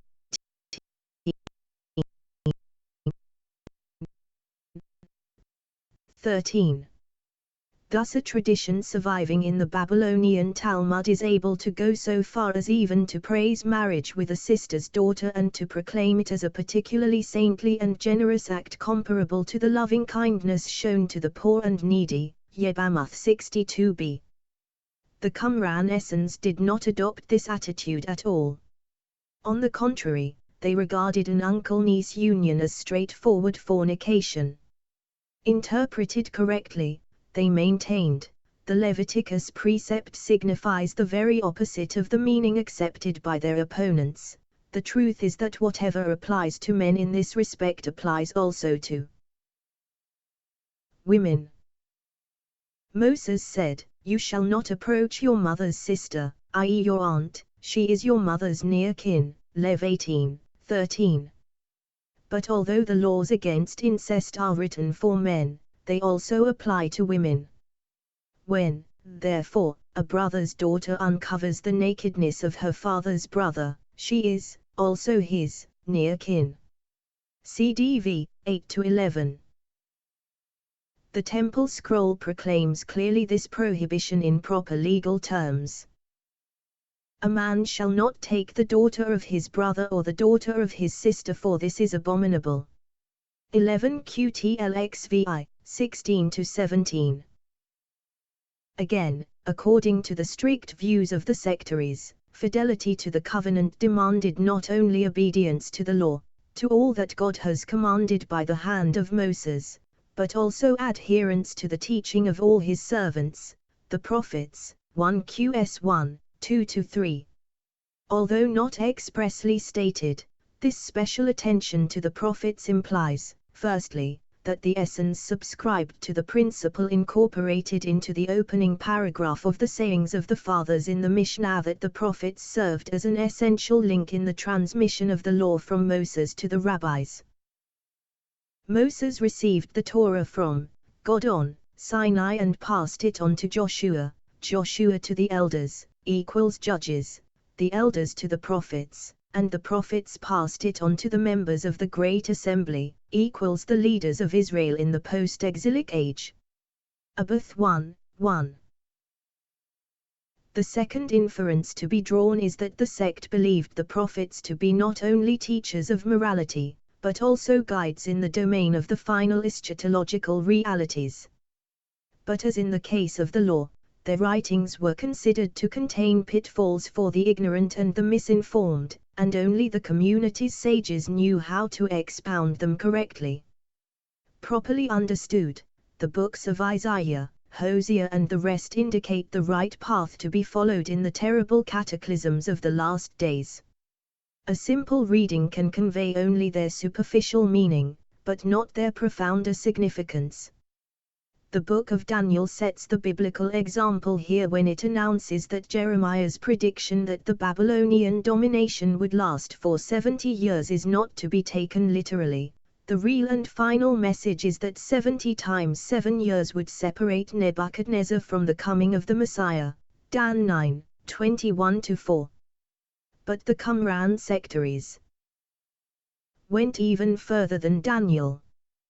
They argued that it is quite impossible to discover the meaning without an inspired interpreter because the prophets themselves were ignorant of the full import of what they wrote. Habakkuk, for instance, was commanded to recount the history of the final generation, but he did so without having any clear idea of how far ahead the eschatological age lay. God did not make known to him when time would come to an end. Knowledge of the authentic teaching of the prophets was the supreme talent of the teacher of righteousness. The surviving Bible commentaries are almost all concerned with predictions concerning the ultimate destiny of the righteous and the wicked, the tribulations and final triumph of the house of Judah and the concomitant annihilation of those who had rebelled against God. But in addition to this general evidence of the subject matter, the scrolls directly impute to the teacher a particular God-given insight into the hidden significance of prophecy. He was the teacher of righteousness to whom God made known all the mysteries of his servants the prophets. 1 Qp Hab 7:1-5. He was the priest, in whose heart God set understanding, that he might interpret all the words of his servants the prophets, through whom he foretold all that would happen to his people. 1 Qp Hab 11:8-10. He was the teacher who made known to the latter generations that which God had done to the latter generation, the congregation of traitors, to those who departed from the way. CD 1:12-13. The teacher's interpretation alone, propagated by his disciples, offered true enlightenment and guidance. Supported in this way by the infallible teaching of the community, the sectary believed himself to be living in the true city of God, the city of the covenant built on the law and the prophets. Compare CD 7:13-18. Again and again, the architectural metaphors used in the scrolls suggest security and protection. The sect is a house of holiness, a house of perfection and truth. IQS 8:5-9, a house of the law. CD 19, B2, 10-13, it is a sure house. CD 3:19, constructed on solid foundations. Indeed, the language used is reminiscent of Isaiah 8:16, and of Jesus' simile about the church built not on sand but on rock. Math 7:24-7, 16-18. But I shall be as one who enters a fortified city, as one who seeks refuge behind a high wall. I will lean on the truth, O my God. For thou wilt set the foundation on rock, and the framework both measuring cord of justice, and the tried stones, thou wilt lay, both plumb line, of truth, to build a mighty wall, which shall not sway, and no man entering there shall stagger. 1 Qh 14, formerly 6, 24-7. Fortified by his membership of the Brotherhood, the sectary could even carry his notions of solidity and firmness over into his own self, so that he too became a strong tower. Thou hast strengthened me before the battles of wickedness. Thou hast made me like a strong tower, a high wall, and hast established my edifice upon rock. Eternal foundations serve for my ground, and all my ramparts are a tried wall which shall not sway.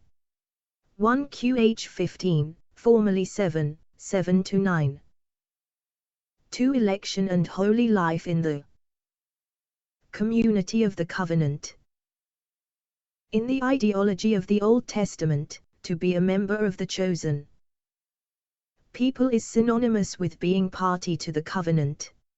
Israel willingly accepts the yoke of the law given on Sinai, and God in his turn acknowledges her as his special possession. Exod 19, 5. For you are a people holy to the Lord your God. The Lord your God has chosen you to be a people for his own possession, out of all the peoples that are on the face of the earth. You shall therefore be careful to do the commandment, and the statutes, and the ordinances which I command you this day. Deut 7, 6, 11. Theoretically, there is no distinction between election de jure and election de facto. Every Jew is chosen. But already in biblical times a deep gulf is in fact seen to divide righteous observers of the covenant from the wicked of Israel. Though not deprived of their birthright, the unfaithful are viewed as burdened with guilt and as such excluded, provisionally at least, from the congregation of the children of God. The fully developed concept of election is summarized in the Palestinian Talmud by the 3rd century CE Galilean Rabbi Lazar. Expounding the words of Deuteronomy quoted above, he comments: When the Israelites do the will of the Holy One, blessed be he, they are called sons, but when they do not do his will, they are not called sons. Kiddush Shin 61c. Inevitably, for the Qumran essence such a notion of covenant membership was far too elastic. Consistent with their approach to legal matters, their attitude in regard to the covenant was that only the initiates of their own new covenant were to be reckoned among God's elect and, as such, united already on earth with the angels of heaven. God has given them to his chosen ones and has caused them to inherit the lot of the holy ones.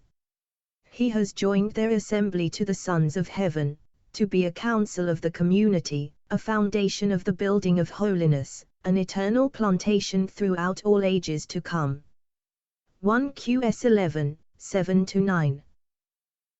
They insisted, moreover, on the individual election of each sectary. The ordinary Jew envisaged entry into the congregation of the chosen primarily through birth, and secondly through the symbolical initiation of an 8-day-old male infant submitted to circumcision. An Essene became a member of either branch of his sect by virtue of the deliberate and personal adult commitment of himself. For this reason, as will be remembered, even children born to married members and brought up in their schools had to wait until their 20th birthday before they were allowed to make their solemn vows of entry into the covenant. Also, believing in divine foreknowledge, they considered their adherence to the lot of God as the effect of grace, as having been planned for each of them in heaven from all eternity. They, the elect, were guided by the Spirit of truth in the ways of light, while the unprivileged, Jew and Gentile alike, were doomed to wander along paths of darkness. The section of the community rule known as the Instruction on the Two Spirits gives a fascinating description of these two human groups, the chosen and the unchosen. The Master shall instruct all the sons of light and shall teach them the nature of all the children of men according to the kind of spirit which they possess. From the God of knowledge comes all that is and shall be. Before ever they existed he established their whole design, and when, as ordained for them, they come into being, it is in accord with his glorious design that they accomplish their task without change.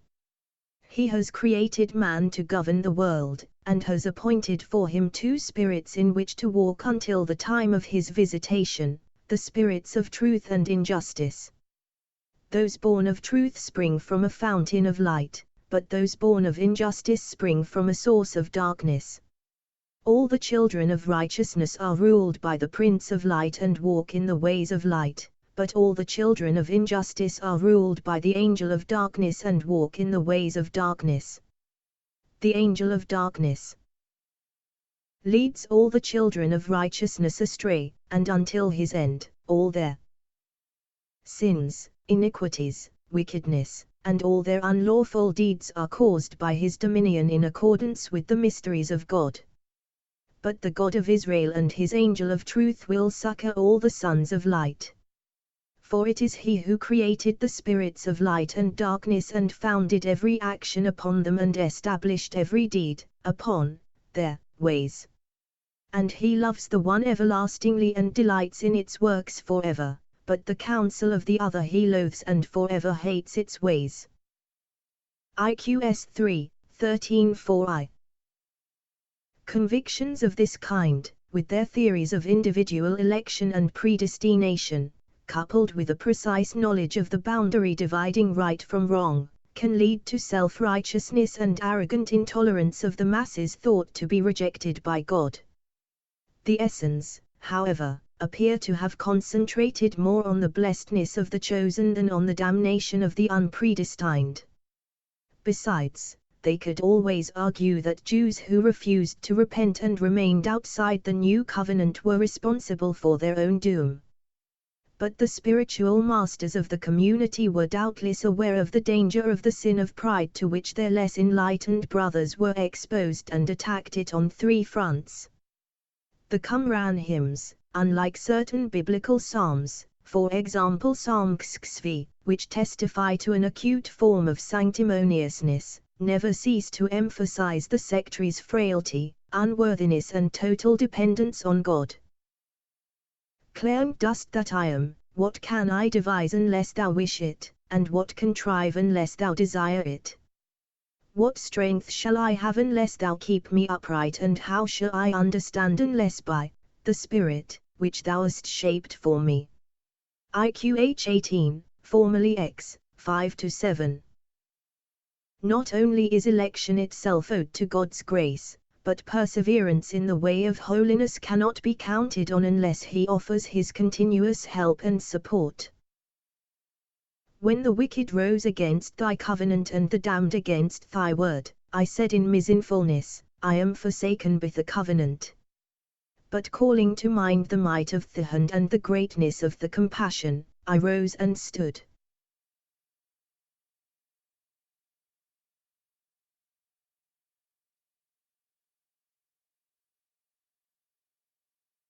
I lean on the grace and on the multitude of Timuses.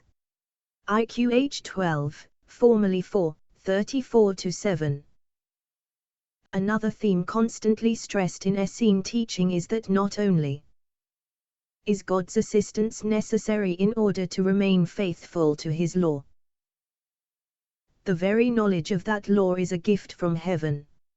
All their special understanding and wisdom comes from God. From the source of his righteousness is my justification, and from his marvelous mysteries is the light in my heart. My eyes have gazed on that which is eternal, on wisdom concealed from men, on knowledge and wise design, hidden from the sons of men, on a fountain of righteousness and on a storehouse of power, on a spring of glory, hidden from the assembly of flesh.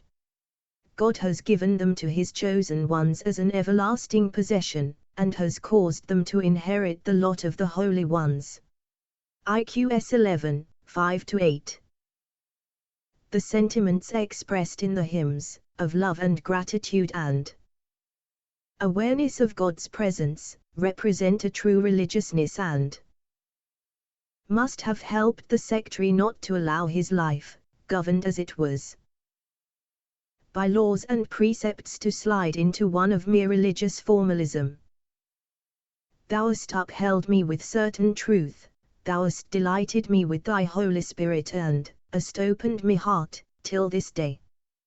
The abundance of thy forgiveness is with missteps, and infinite mercy accompanies the judgment of me. Until I am old thou wilt care for me, for my father knew me not, and my mother abandoned me to thee.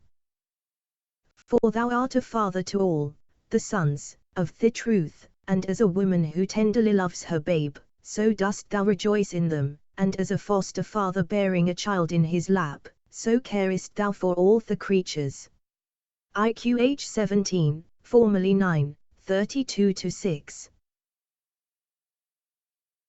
Whether the average Essene actually succeeded in fulfilling his high ideals, we cannot of course know. Experience past and present has shown that paths to sanctity devised by organized religion are beset with snares. As has been noted earlier, pp 31-2 on 4Q477, in some individual cases, moral shortcomings were actually recorded. But there can be no doubt of the sectary's intention. The aim of a holy life lived within the covenant was to penetrate the secrets of heaven in this world and to stand before God forever in the next. Like Isaiah, who beheld the seraphim proclaiming holy, holy, holy, and like Ezekiel, who in a trance watched the winged cherubim drawing the divine throne chariot, and like the ancient Jewish mystics who consecrated themselves, despite official disapproval by the rabbis, to the contemplation of the same throne chariot and the heavenly palaces. The Essenes, too, strove for a similar mystical knowledge, as one of their number testifies in a description of his own vision of the ministers of the glorious face. The cherubim prostrate themselves before him and bless. As their eyes, a whispered divine voice is heard, and there is a roar of praise. When they drop their wings, there is a wisp, divine voice. The cherubim bless the image of the throne chariot above the firmament, and they praise the majesty of the luminous firmament beneath his seat of glory.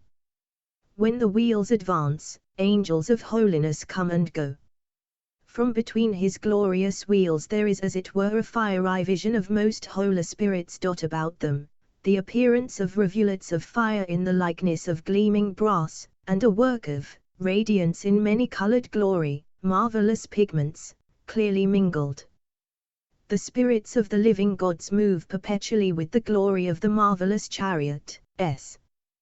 The whispered voice of blessing accompanies the roar of their advance, and they praise the Holy One on their way of return.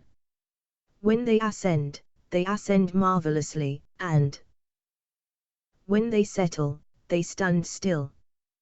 The sound of joyful praise is silenced, and there is a whispered blessing of the gods in all the camps of God. 4Q40520, 222. 3. Worship in the community of the covenant. In addition to the worship of God offered through a life of holiness, the Qumran sectary had more particularly to perform the ritual acts prescribed by Moses in the correct manner and at the right times. The earthly liturgy was intended to be a replica of that sung by the choirs of angels in the celestial temple. To judge from the many references to it, the time element both calendric and horary was crucial.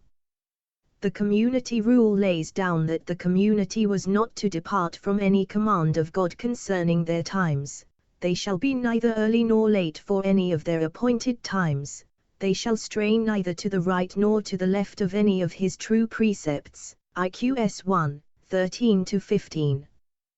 This injunction asks for exact punctuality in regard to the 2 daily moments of prayer meant to coincide with and replace the perpetual burnt offerings sacrificed in the temple at sunrise and sunset. Exod 6, 30, Numx 8, 4, but it demands in addition a strict observance of the sect's own liturgical calendar.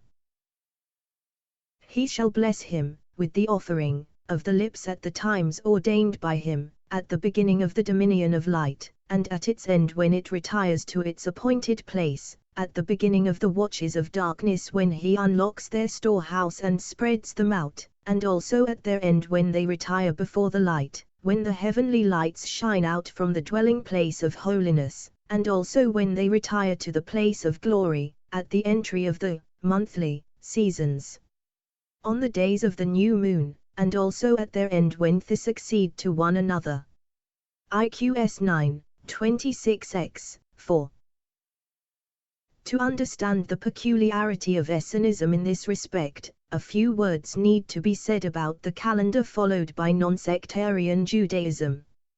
Essentially, this was regulated by the movements of the moon. Months varied in duration from 29 to 30 days and the year consisted of 12 months of 354 days. Needless to say, such a lunar year does not correspond to the 4 seasons determined by the movements of the sun in terms of solstices and equinoxes. The shortfall of about 10 days between the lunar and the solar years was therefore compensated for by means of intercalation, i.e. by inserting after Adar, February /March, the 12th month of the year, a supplementary second Adar at the end of every 36 lunar months. The Qumran sect rejected this seemingly artificial system and adopted instead a chronological reckoning, probably of priestly origin, based on the sun, a practice attested also in the Book of Jubilees and 1 Enoch, and fully laid out in the remains of a series of calendrical documents, 4Q320-30. The outstanding feature of this solar calendar was its absolute regularity in that, instead of 354 days, not divisible by 7, it consisted of 364 days, i.e. 52 weeks precisely. Each of its 4 seasons was 13 weeks long divided into 3 months of 30 days each, plus an additional Remembrance Day, IQSX, 5, linking one season to another, 13x7 equals 91 equals 3x30 plus I. In tune in this way with the laws of the great light of heaven, IQH 12, 5, and not with the festivals of the nations. 4QP Hos equals 4Q17111, 16. Qumran saw its calendar as corresponding to the certain law from the mouth of God, IQHXX, formerly 12, 9. Its unbroken rhythm meant furthermore that the first day of the year and of each subsequent season always fell on the same day of the week. For the Essenes this was Wednesday, since according to Genesis I, 14-19, it was on the 4th day that the sun and the moon were created. Needless to add, the same monotonous sequence also implied that all the feasts of the year always fell on the same day of the week. Passover, the 15th day of the first month, was always celebrated on a Wednesday, the Feast of Weeks, the 15th day of the third month, always on a Sunday, the Day of Atonement, the 10th day of the 7th month, on a Friday, the Feast of Tabernacles, the 15th day of the 7th month, on a Wednesday, etc. This solar calendar with its eternal regularity cannot of course stand up to the astronomical calculation of 365 days 5 hours 48 minutes and 48 seconds to the year, but the scrolls so far published give no indication of how the Essenes proposed to cope with this inconvenience, or whether indeed they were even aware of it. One practical consequence of the sect's adherence to a calendar at variance with that of the rest of Judaism was that its feast days were working days for other Jews and vice versa. The wicked priest was thus able to travel, journeys of any distance being forbidden on holy days of rest, to the place of exile of the teacher of righteousness while he and his followers were celebrating the Day of Atonement, compare above, p. 55. In fact, it is likely that the persecutors of the sect deliberately chose that date to oblige the sectaries to attend to them on what they considered to be their day of fasting and Sabbath of repose, and thus confuse them and cause them to stumble.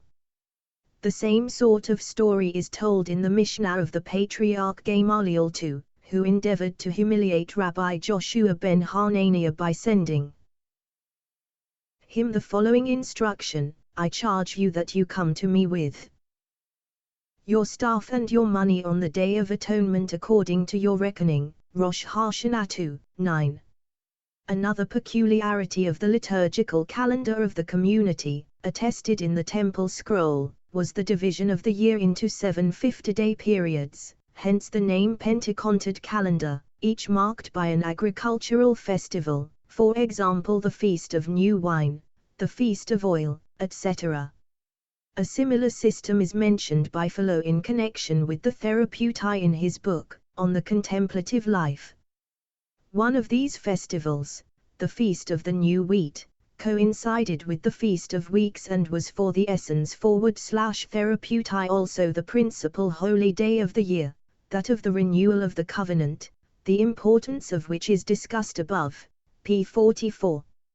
From the Book of Jubilees, where, as has been said, the same calendar is followed, it is clear that Pentecost, the Feast of Weeks, together with the Feast of the Renewal of the Covenant, were celebrated on the 15th day of the third month, Job 6, 17-19, compare also 4Q266 FR22, 270 FR72. An outline of the ceremony performed on this holy day, with its confession of sin and its blessings and curses, is preserved in the Community Rule, IQSI, 16-11, 25. Compare also 4Q280, 286-7. The sectaries assemble for the service in strict hierarchical order, the priests first, ranked in order of status, after them the Levites, and lastly all the people one after another in their thousands, hundreds, fifties and tens, that every Israelite may know his place in the community of God according to the everlasting design. IQS 11, 22-3. Blessing God, the priests then recite his acts of loving kindness to Israel and the Levites recall Israel's rebellions against him. This recognition of guilt is followed by an act of public repentance appropriate to a community of converts. We have strayed. We have disobeyed. We and our fathers before us have sinned and acted wickedly in walking counter to the precepts of truth and righteousness. And God has judged us and our fathers also, but he has bestowed his bountiful mercy on us from everlasting to everlasting. IQSI, 24-11, 1. After the confession, the priests solemnly bless the converts of Israel, calling down on them in particular the gifts of wisdom and knowledge.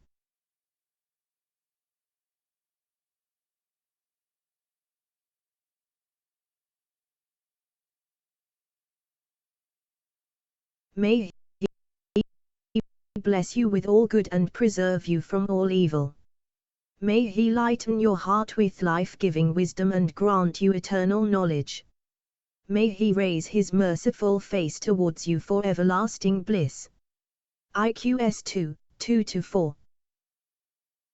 This paraphrase of the blessing of Israel which God commanded Moses to transmit to Aaron and his sons in Numbers 6, 24-6, and which recalls the fourth of the daily 18 benedictions of traditional Judaism, is accompanied by a Levitical curse of the party of Belial and a special malediction directed by both priests and Levites at any sectary whose conversion may be insincere.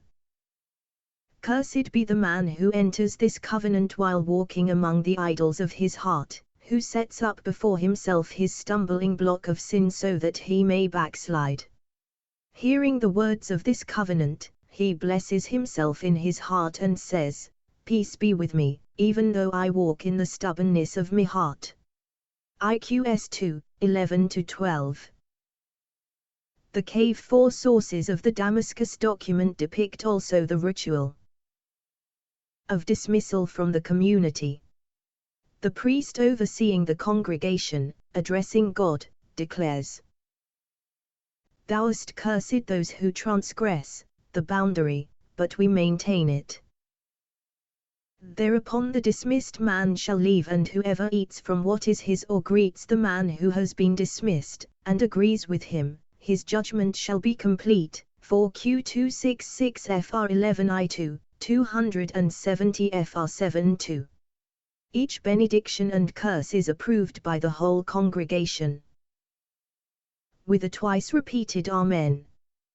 The ceremony of the renewal of the covenant seems to be the only rite described in any detail in the community rule and the Damascus document, but as the Essenes laid so much emphasis on the full and punctilious observance of the law of Moses, it may be taken for granted that they did not omit the many other basic acts of Jewish religion and worship. The fact that the community rule is satisfied simply to state without any specification that a single deliberate transgression of the Mosaic law would entail irrevocable expulsion from the sect implies that the elite sectaries subject to this rule did not need detailed guidance. They were supposed to be fully versed in the Torah. Legislation addressed to less well-trained members, contained in the Damascus document and in the Temple Scroll, is more discursive. Circumcision, for example, which was certainly practiced, is mentioned in connection with female uncleanness after childbirth. When Leviticus 12:3 is cited in passing, 4Q266 FR 62, it is also referred to figuratively in the context of severing the foreskin of the evil inclination, IQSV 5. Or possibly and by implication as the covenant of Abraham mentioned in connection with Gentile manservants, CD 12:2, 16, 6. The laws of purity were also assuredly essential to the sect, and some practical guidance is given in Tiqts XLVILE, 4Q27484, and MMT. The dietary laws are dealt with in the Damascus document, MMT and the Temple Scroll. For instance, the eating of live creatures, for example larvae of bees, fish and locusts, is declared to be prohibited in CD 12:11-15. MMT states that a live animal fetus must be slaughtered before becoming fit for consumption, 4Q396 FRS 1-21. Further laws appear in the Temple Scroll Xlait. Josephus also remarks that an Essene was forbidden to eat food prepared by people not belonging to the Brotherhood, War 11, 143. On 3 other topics, the Qumran sources are less taciturn: ritual ablutions, temple worship and the sacred meal. Discussed already as part of the life of the sect, it remains now to consider the doctrinal significance of these rites. Josephus, as will be recalled, observes that the Essenes took a ritual bath twice daily before meals, compare War 11, 129, 132. 4Q414 entitled